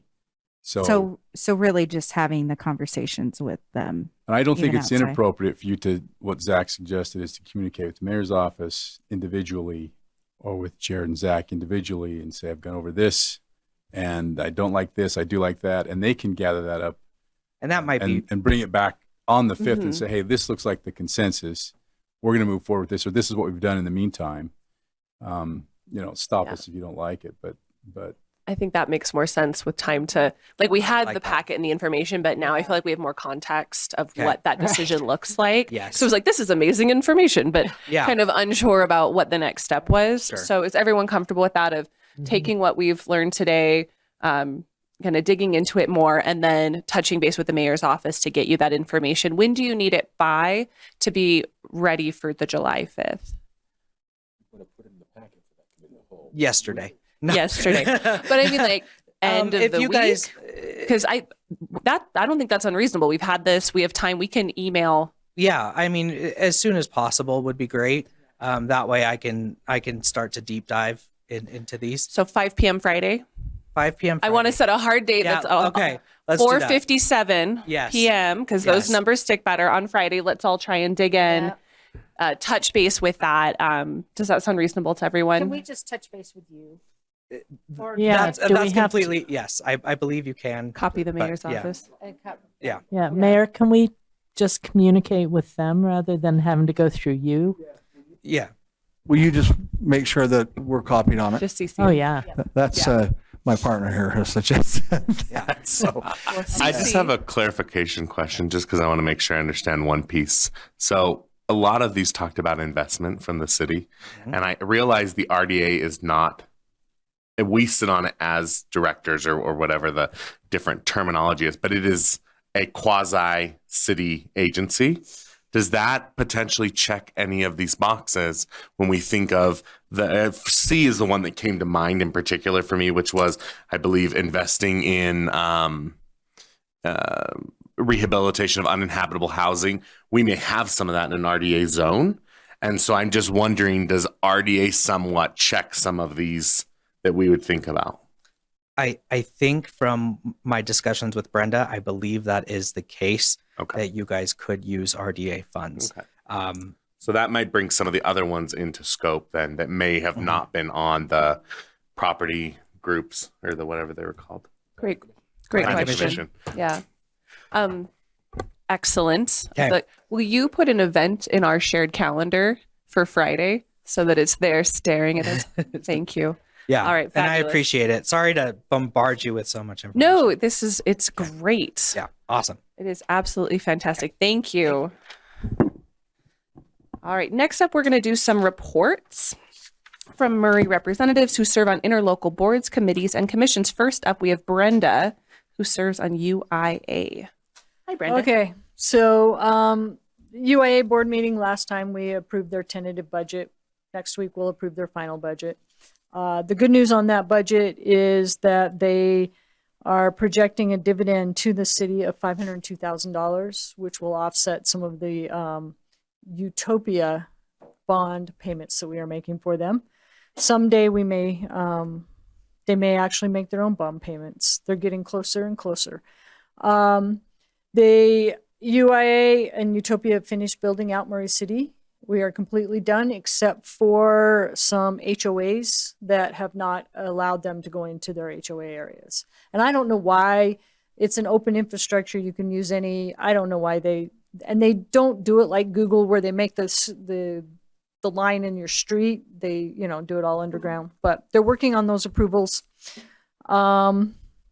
So they have 27 service providers and 42,000 residential subscribers right now. In Murray, it's available to 10,000 homes and over 14,000 addresses as businesses.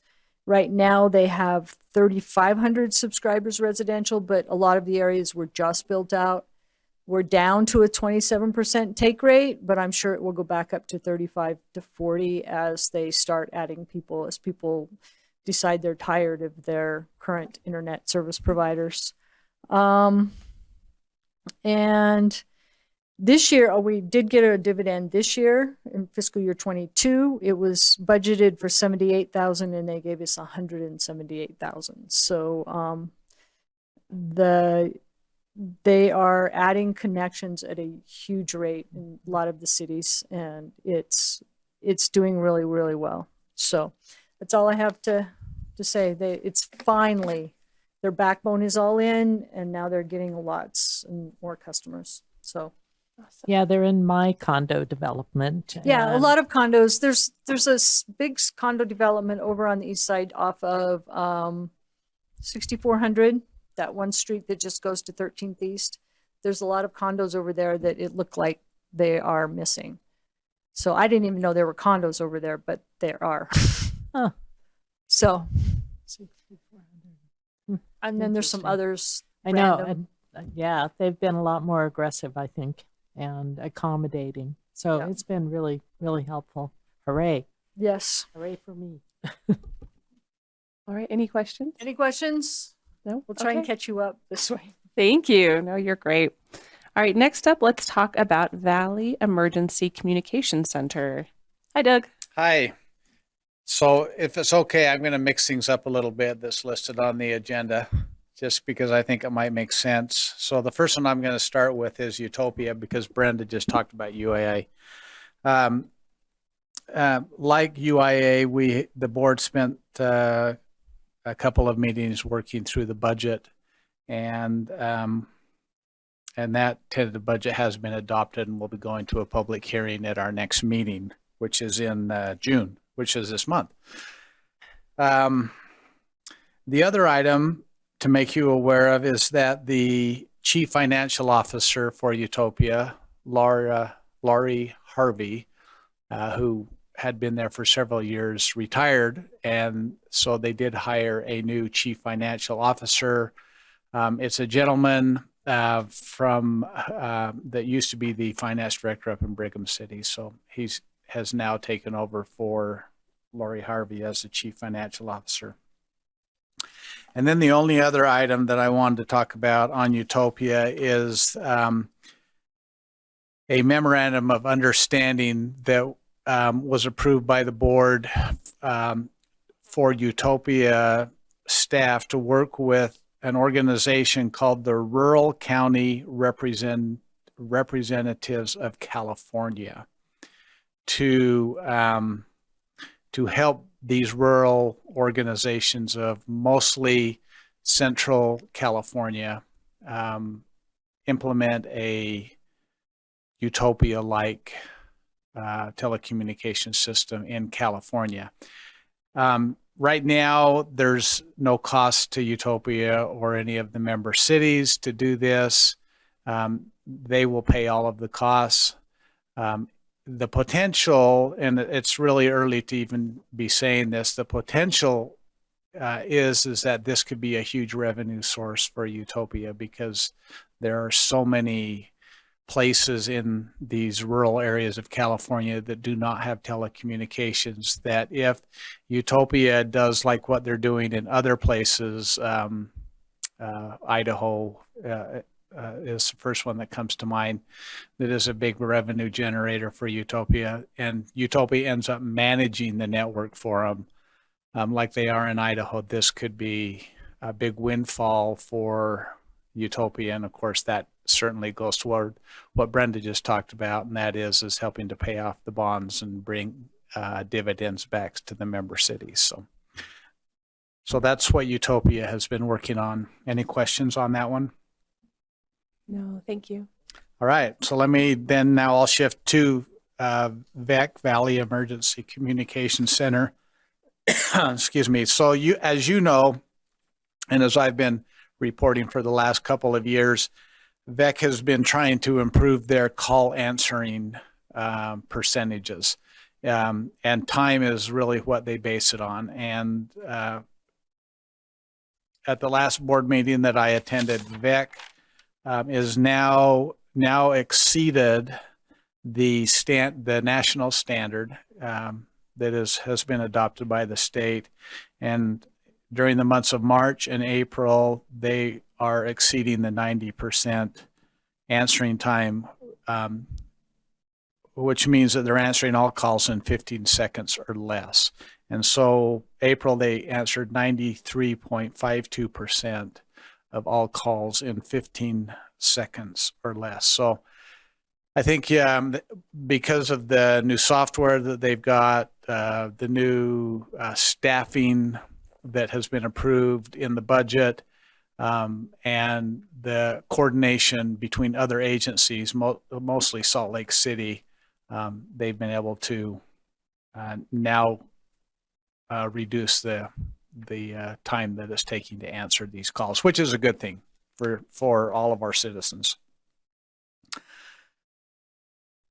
The other thing that we worked on as a board in VEC was to adopt a budget, and because of so many changes with software and staffing, the budget that you have tentatively approved included a 13.5% increase for police and a 11% increase for fire. And that was included in the budget that you adopted in the tentative budget. So everything that we do at VAC obviously affects our city budget as well. The other thing that the board felt strongly about is VEC did not have a fund balance or a reserve, and has not been operating with a reserve for a number of years. And so with the new budget, they're starting to build up a reserve, and their goal is to get to a 25% reserve for annual operations. So hopefully that'll be a good thing for VEC moving forward. And then the last item that VEC has been talking about has to do with fire departments and the way that they respond. So Chief Middleman has been working with the other fire chiefs to work out a system that has safety as the overriding priority, but will allow Murray City to respond to our Murray area rather than having people come in from other agencies into Murray City, so that our citizens are seeing Murray trucks and staff at the response. Right now, the way that it works is it's based on location. So VEC will dispatch whoever is the closest to the to wherever the call came from. And of course, again, speed is still the most important thing, but the problem is the software doesn't take into consideration a lot of other criteria that the fire departments use. For example, it may be the closest as far as the crow flies, but it may not be the fastest if you have to make a lot of turns and stoplights and things like that. And then the other thing is that Murray has a system that we obviously think is better than everybody else. And the people that respond in Murray are, we believe, better trained and have more experience, and we send the right personnel, where some of the other agencies are not sending necessarily the most qualified people to all of their responses, and they don't always work together. So you can get two agencies working together that aren't used to working with each other. So I don't know, did I represent that well, Chief?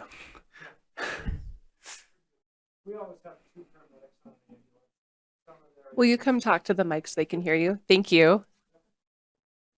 I mean, we can hear you, but so they can hear you. I should know better than Thank that, you. first of all. That's my first comment. But anyhow, we always staff our rigs with 2 paramedics on the ambulance, where some of their rigs will have an EMT and a paramedic. The difference is about 2,000 hours of education on that point. There's a point to why you want 2 paramedics. That would be a little bit longer of a discussion, and I'm up for September, and I will throw that on my docket for the committee on the whole and explain why we do what we do. And that will be awesome. You guys can ask me 101 questions on it then. That would probably be better time-wise anyways. But I'm happy to answer now. I'm always ready for it. So The point being is that's an issue that the board is dealing with, and not every city agrees with this concept of sending somebody that's not closest. So we're trying to work through that issue, and I'll have more information and to report the next time I'm up here on future board meetings. So that's VEC. Any questions in on VEC? Just excited about that huge improvement. That's massive. Yeah, that's a great thing. It's awesome. Okay, and then Metro Fire. Just a quick review. Metro Fire is an interlocal organization of cities that do not belong to the UFA, and so we get together every 3 months and have a discussion about what's going on that's common with the cities that don't belong to UFA, and then we share services resources. And I really don't have anything to report because there hasn't been any really issues going on with Metro Fire. And then, if I may, Mayor Hales asked that I jump to the next one, which is COG, the Council of Governments. Okay, I'll let everyone know that we're going to do Central Valley Water next time, so we're going to need to move that. Go Okay. ahead. So Mayor Hales asked that I just give a report on what's been going on with COG. And COG is Salt Lake County Council of Governments. And what this is it's mayors from all the cities, the townships, and the county within Salt Lake County. And they get together 4 times a year and they talk about items that they have in common. At the beginning of the year, because there were so many new mayors that were taking office this year, they spent the whole meeting basically making committee assignments. And some of the committee assignments, just so you're aware of what COG deals with, is there are committees with the Wasatch Front Regional Council that the mayors sit on. For example, a regional growth committee, a transportation coordinating committee, an active transportation committee, and a economic development committee that mayors are assigned to. There's a committee that deals with UTA, an advisory board for UTA. There's a committee that deals with public works. There's a committee that deals with zoo, arts, and parks tax, and the TRCC, tourism, recreation, convention, and culture tax. And then, and so that's it. So those are the committees that the mayors are assigned to. And just for your information, Mayor Hales is on the Wasatch Front Regional Council Regional Growth Committee, and as representing the city on that. So that was the January meeting. In the meeting last month in May, there was discussion amongst the mayors about UTA and free fare, the possibility of free fares. You probably read in the newspaper that they did a free fare experiment in February, and UTA is doing some additional studies on what offering that, making that an ongoing thing, what that really means. So UTA presented on that, and then there was also a presentation on, and this of course doesn't affect Murray a whole lot, but it does affect people that use Little Cottonwood Canyon, and that's the EIS study that you hear so much about. And they did receive public comments on that, received over 14,000 public comments about what to do up there. And that's, you know, right now the options are bus transportation or the gondola or whatever. And UDOT is sorting through those public comments right now, and eventually we'll have to make a decision. And then the last item on COG is that there was a discussion about law enforcement in Salt Lake County and whether or not the county UPD police are duplicating services that are done by municipalities. And if they are duplicating those services, is there a double taxation issue to our citizens? Are they paying twice, once to Murray and once to the county? And should the county then, if it is a double taxation issue, should they not tax Murray citizens for the services that we provide? And so Chief Burnett did review the services that are being provided by UPD. We did find some instances of duplication, and so we sent a letter off to the county. I don't remember if we included you in that. I think we included you in that email. Did we, Jennifer? I can't remember. Anyway, listing those services that we think are a duplication. So anyway, that was the COG meeting, and that's all I've got unless you have any questions. Thanks. Thank you. On this, on the water, is the water person here though to speak, or I just want to make sure we're not moving it ahead. And No, I've asked keep to us have time. that. Okay. To have It that, was not because of time. Yeah. Okay. I was Yeah, like, we're here. oh no. Sorry, no, by request. Yeah. All right, next up, discussion on fireworks. We've got Joey and GL.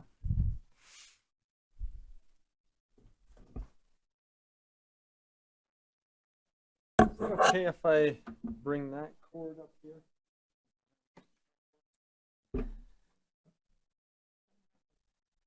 Something's gonna shut down. That's right.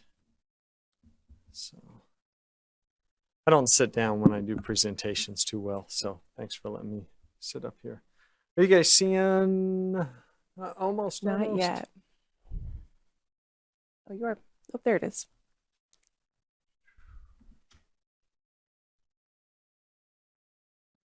Okay. That up on your guys' screens? Got it. All right, cool. Thanks for letting us come and talk to you about fireworks, as well as giving you guys the opportunity to ask some questions, or a lot of questions, we'll see. And then also, I know we put on the presentation, it was me and GL, but I also need to introduce our Fire Marshal, Jeff Pulls. You guys have met him before. Hi, Jeff. And he'll be able to chime in on anything. Officially, he is our fire code official, which is a great thing. So anyhow, that's what I was serving last year and, in the prior years as that. So as we talk about fireworks and the fireworks in itself, remember our goal is fire safety. And that is my number one goal, is between personnel safety for both our firefighters, our citizens, our homes, our forests, even though we don't have a large amount of forests here in Murray. But if there is anything that I can do to protect those items, just know that that is on the forefront. I have to fall within the guidelines of the fire code and also our Utah legislation. And that's where a little bit of this stuff comes. And so hopefully you guys can be able to ask and I can explain what I know, and what I don't know, hopefully these two individuals do know. Would be awesome. And so as we start off, I need to take us back in history just a little bit for the fireworks, because without the history, we won't know where we came from or how we got here if we ever want to change anything in the future of how I at least read some of the stuff. In 1993, there was some of the original code or legislation efforts made in fireworks. And that was made forth by a lot of the fire chiefs and the fire marshals out there, and they made some of the beginnings. That got largely expanded in 2010. However, you can interpret how it got expanded. I'll let your minds do the imaginations, but all of a sudden we had aerial fireworks all throughout Utah, and the fire marshals, we were in sheer panic mode. Because what that means to us is falling embers everywhere. And if you listen to our speeches back then, the world was going to collapse because we were allowing aerial fireworks in Utah in the desert. And that's so, allowed under regulation. Yes, allowed under. I come from a long family history Yes. of not necessarily following those rules. So Yeah. I would dare say every male individual a long, was a long young family child at once. Females, you guys are so much smarter. I don't know why the young boy grabs dad's drills and all of that stuff is illegal. Go back to the 1993. That was probably put in from our generation, why you shouldn't ever do that. Hence where firefighters were made. So anyhow, we'll just stop there while I'm ahead and not digging the hole here. So in 2010, we attempted as fire marshals. Now I say we, I won't say my opinion. I actually wasn't in the fire marshal spot in 2010. I was blissfully riding around on an ambulance. It was so awesome. Just going on calls, having fun. Very little paperwork involved. But the fire marshals got together and they were doing a big push. They lost big time. And those aerial fireworks came out, and they came out with a sheer force.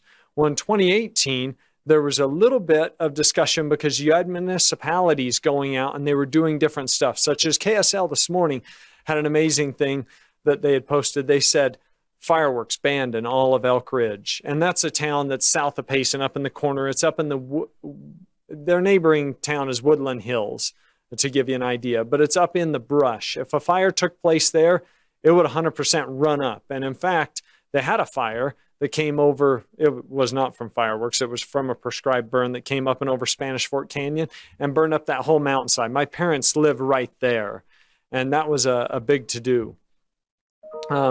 With Elk Ridge, that isn't a new thing. They've had that every year because their area. Park City as well. That isn't a new thing. They have that every year. Let me kind of fast forward. 2020, we have our large displays canceled. 2021, this is the one that probably was more on the forefront of your minds than any other year was last year, because we had cities banning outright that were not Elk Ridge style cities, but they were. Salt Lake City was one of them. There was a big push in Draper. It was in Holiday, Mill Creek and our surrounding cities. And this is what we want to talk about. So neighboring cities, as far as I know, nobody is on an outright ban of the entire city this year. And we'll talk a little bit about last year. I by no means am here to blame fault or anything about other cities, what they've done in the past or anything there. So, but feel free to ask me those tough questions of how or why. You're not going to offend me. I think my dad gave me some thick skin. So anyhow, essential code to know, and this was effective in 2018. Conflicting local ordinances are prohibited, a county, a city, or township, so forth, on there. We can't have a conflicting ordinance in our city by this. And this is what GL and I, myself and Fire Marshal Poles have worked on with this. On as far as what are they addressing with the conflicting, that's the next. The 53-7-220 on the short title is known as the Utah Fireworks Act.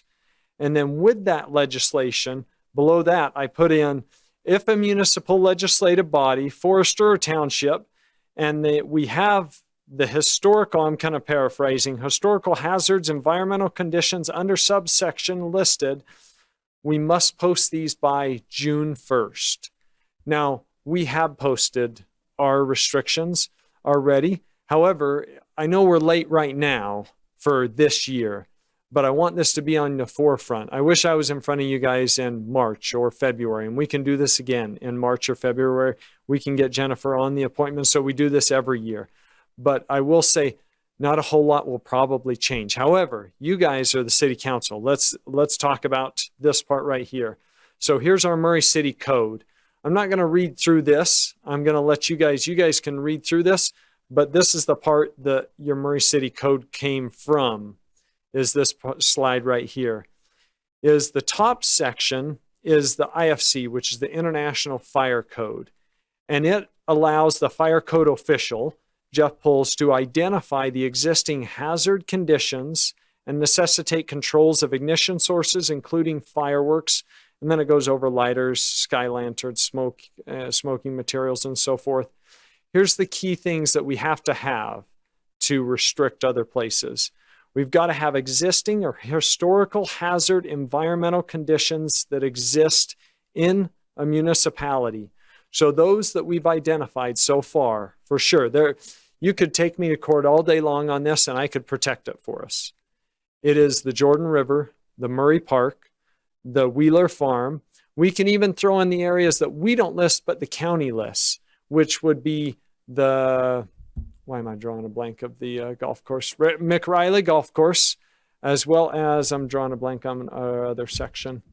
It's another county property.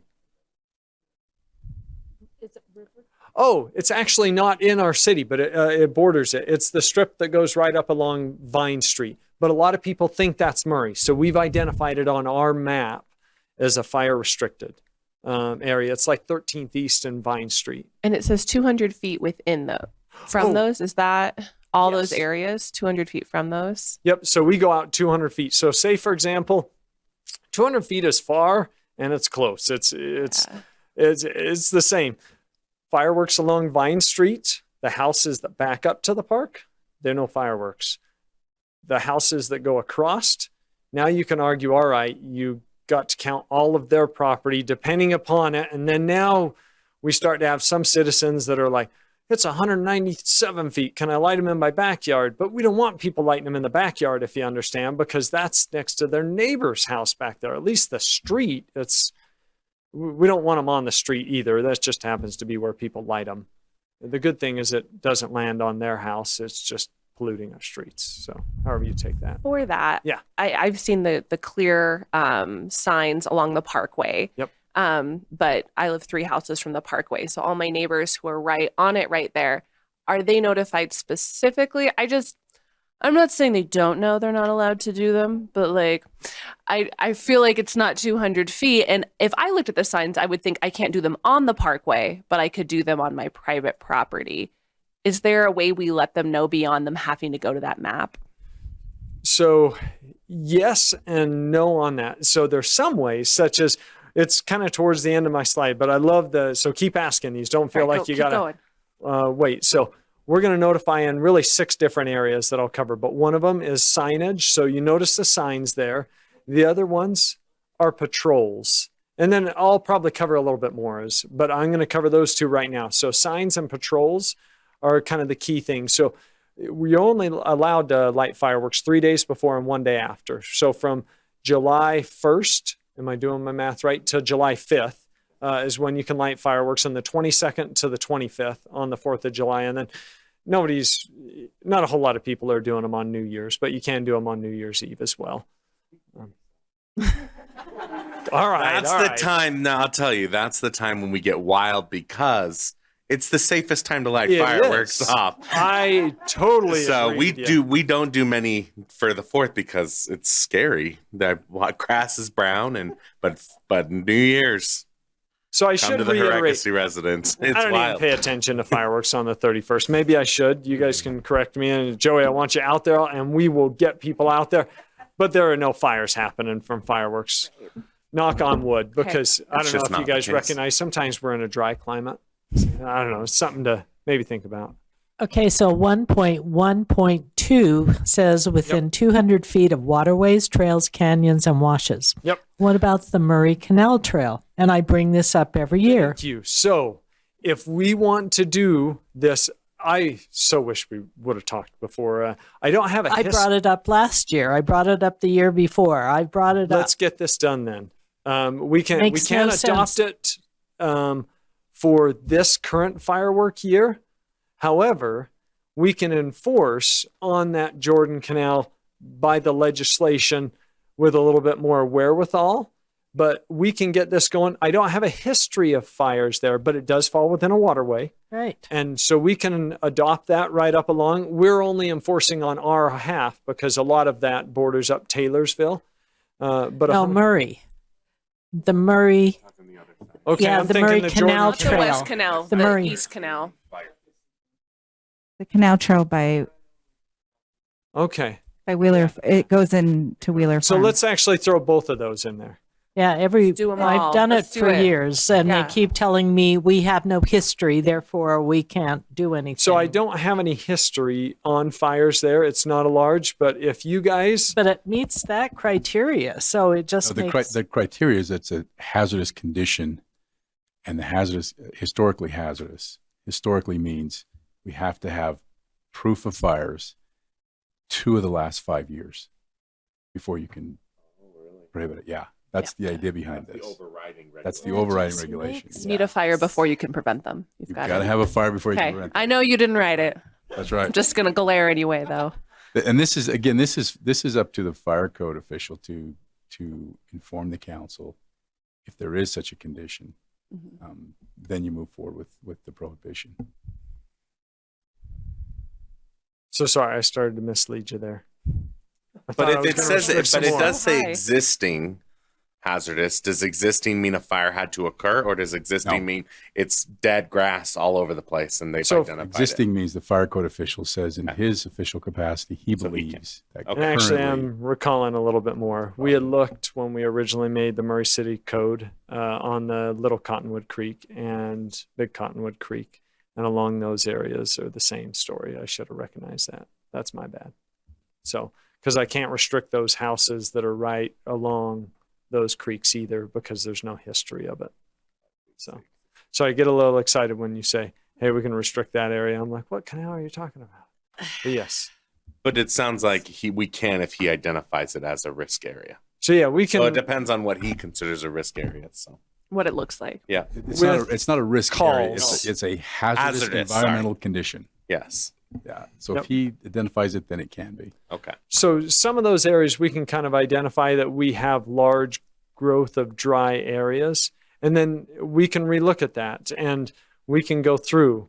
Now let's talk about some of the stuff that we can do along with this. We can focus more. Actually, before I leave that, what questions do you guys have about any of the amendments in there, or our Murray City Code, or anything? It just makes me smile. I live on Vinecrest, which the next house is over, back up to the Skaggs, which then backs up to Wheeler Farm. On my half of the street, we can light off fireworks. My neighbors right across the street Because you can. know I just find it comical a bit, but thank you for allowing me to light off fireworks. But I always let my neighbors know, sorry, if you want, you got to come over to my half of the street.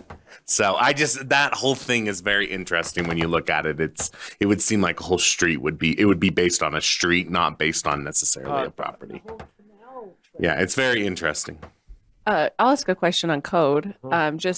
There were several amendments up this year for the legislature.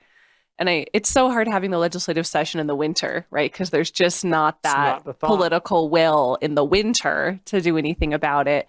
But then we get these representatives going to the media and saying, no, it's totally the cities and the counties. Like those cities, you've got all my favorite senators are getting on the social medias and talking to the news and saying cities can do it. Within the boundaries that they have set. Well, they don't say that part. They miss when out they're talking that to last the part. press. It must be the media blipping it. Oh, surely, yeah. Mm-hmm. Was there any? So you said amendments. You're probably talking to our code, but were there any changes this last year that passed? There When I was looked it up, I not. didn't see any, but I thought maybe I missed it. I thought maybe they were couched in like a different named bill, but they weren't. There weren't any. Yeah, there Not was this not year. any firework amendments that made it anything even past a committee of reviewing it. Okay, that's what I thought. Okay, thank you. I just want to make sure I didn't miss anything. Councilwoman Martinez, we couldn't have those people going and spending their money in Wyoming anymore. We needed that tax revenue here in the state. I grew And up in so Wyoming. I that still is had the to main drive a whole driver. county away in order to blow up my Hey, fireworks. I had Corona County said no gone to way. Wyoming for decades. So, Sorry, please continue. We'll fight later. No, that's okay. I actually almost said a little blip, but anyhow, yeah, just gotta. So, okay.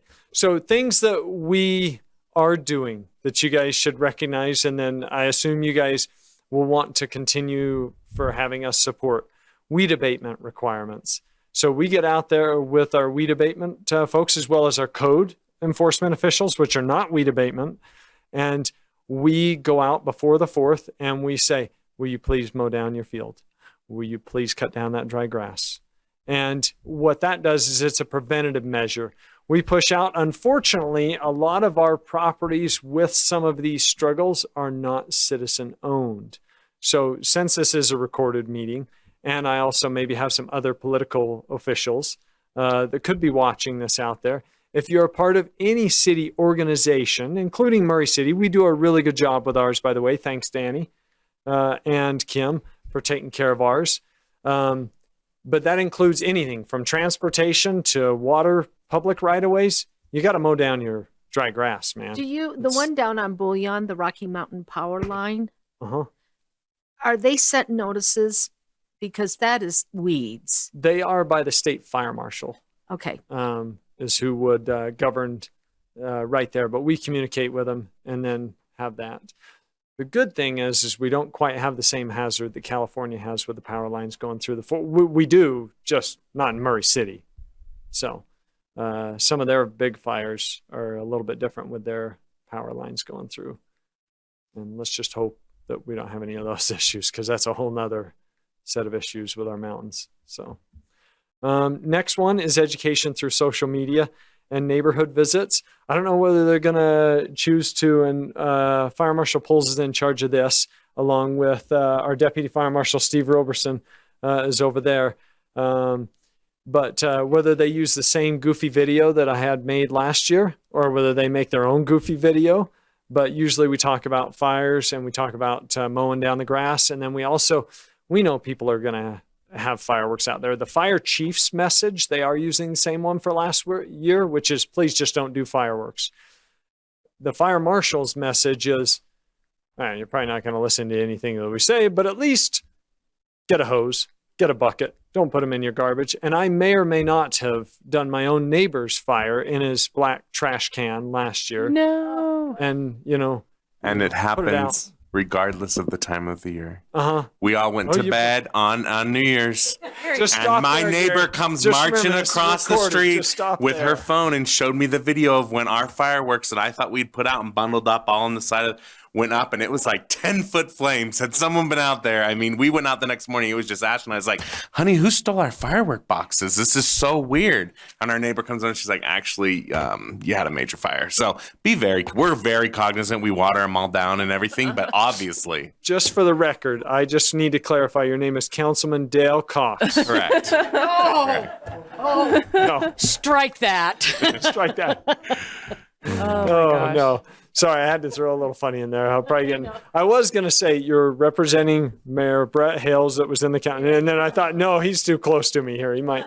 So, hey, it is a great story and a lesson to learn, though, on a serious note. So that's why we push that, is because those are actually the majority of our firework fires that we have. Hey, Joey, Yeah. on that, how long do you let the fireworks sit in water before you put them Overnight. Overnight. Yep, that's the easiest way. Okay. It's just overnight. Let's. The key thing is with fireworks, just like a flare, a lot of them are magnesium based. So they're water reactive, and that's why it has to sink. But then until it totally cools off, it can relight. Oh my That's gosh. the way that they're made. So, yeah, sorry. Should have. Oh, great.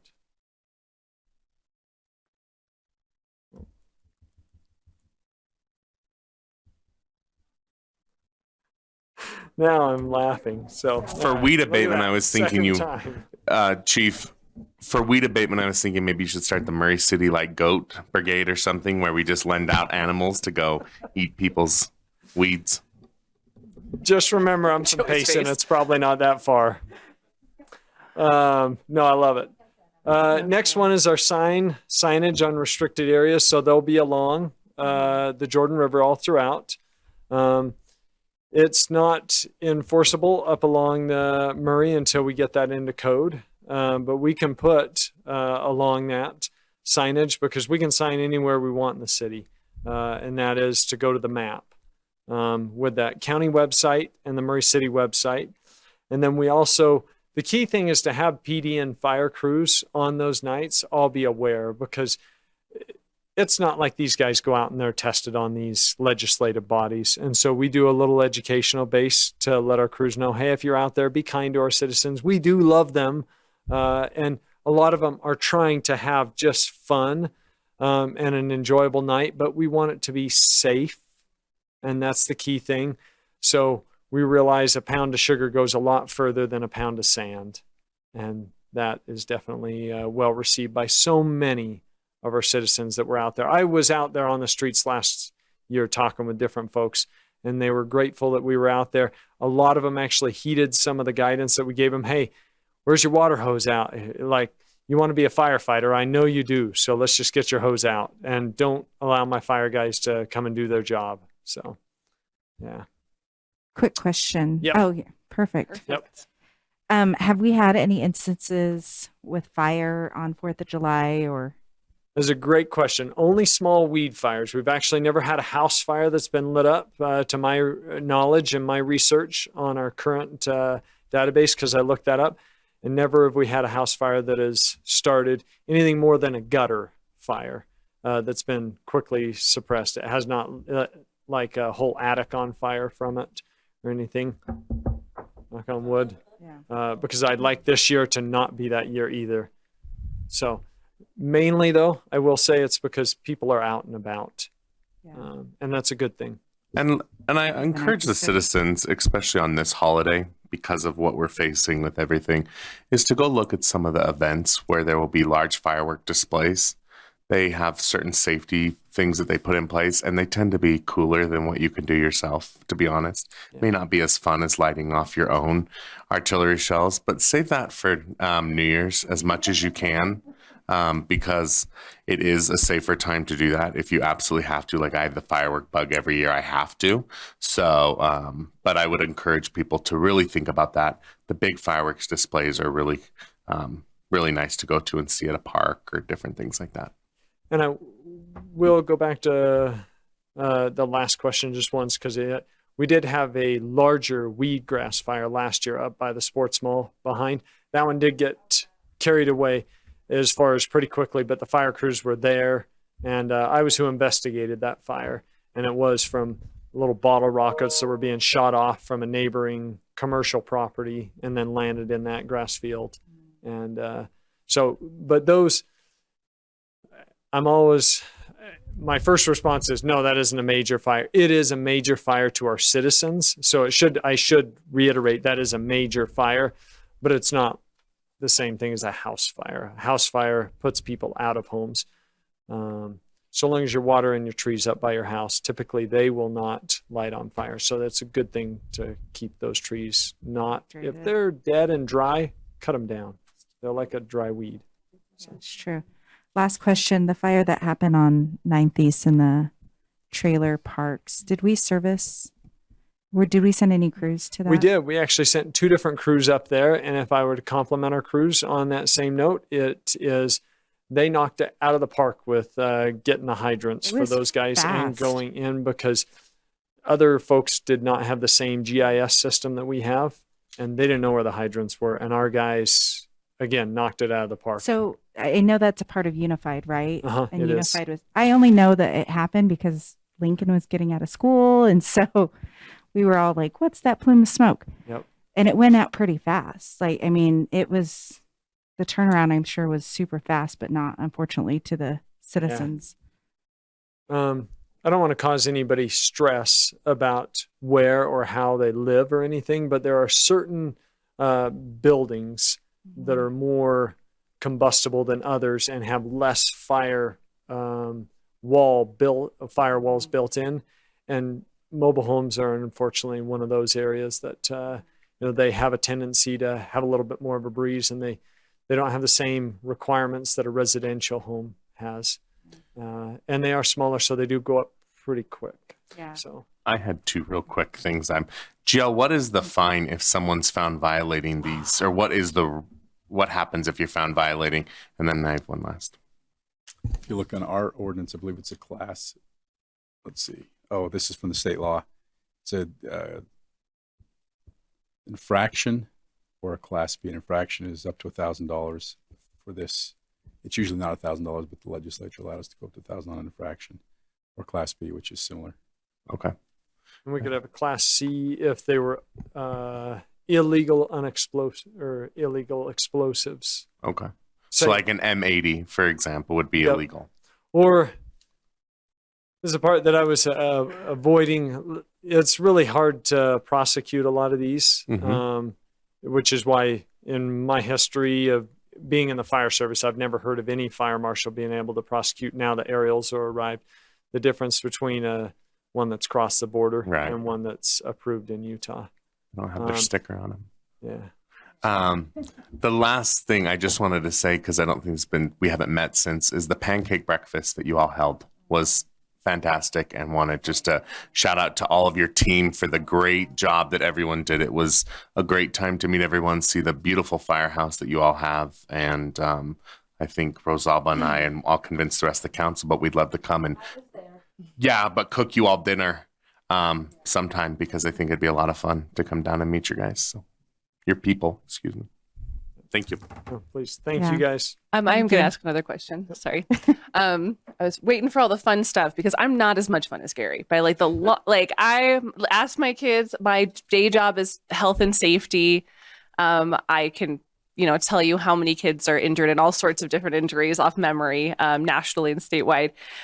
So my question, and I have had residents say, but Salt Lake City did it, and did they have litigation? So I'll turn to GL did the state come down on them, and what, as the city lawyer, would you say to but we could just do it and then, see what happens, GL.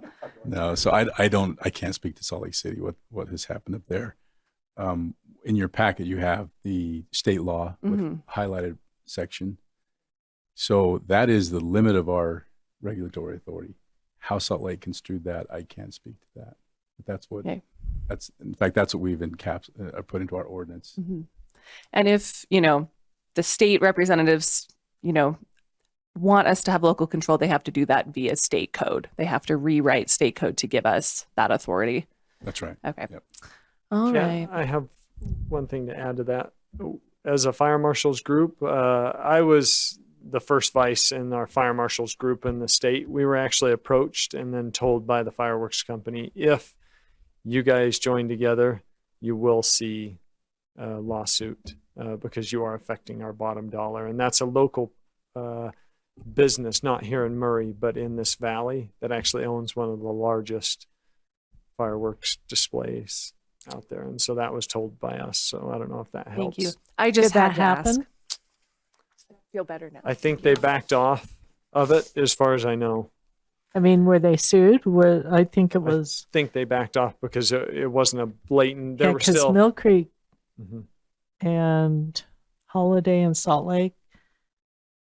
And so were they? Yeah. Because Salt Lake City was the mayor did what do you call it when you get to do things? Emergency An executive order. declaration. Like when you do things, what do we call that? You do other things. An too. emergency Sorry. declaration. But that's why I was wondering, were they sued? Are you aware? We wouldn't GL, know. were they sued? Yeah, we don't know. All right. Any other questions? Okay. Thank you. Hey, Thank you so thank you. much for all of the information and everything you guys do to keep us safe year round, but especially during your busy season. Absolutely. We appreciate you. Well, Council and Mayor, thank you guys for the opportunity. Mayor, are we Right. having a fireworks display Thanks, at the Joey. 4th of July event celebration? So come to that, citizens, that. and get your fireworks in. I'll try my best. And if Maybe there'll be are- some fountains on There Vinecrest. you Now, go. no aerials. I've committed this year. Be careful. We might recruit you for our firework display team, just put you to work. Just carefully supervised. Come hang out with us. Actually, all of you guys on the 4th of July display, you guys are welcome. We set up our little motorhome, which is the city mobile command unit, and you guys are welcome to come and grab a drink there. It's where the first aid booth is down at the 4th, and please stop by. Thank you. And you'll give me a backseat pass to see this We can't fireworks confirm display? or deny anything. Okay. I will be there. I'm like, Let's get off the public record. Let's close the meeting. Okay. All right. If there are no objections, we are adjourned. We'll be back at 6:30. 6:25.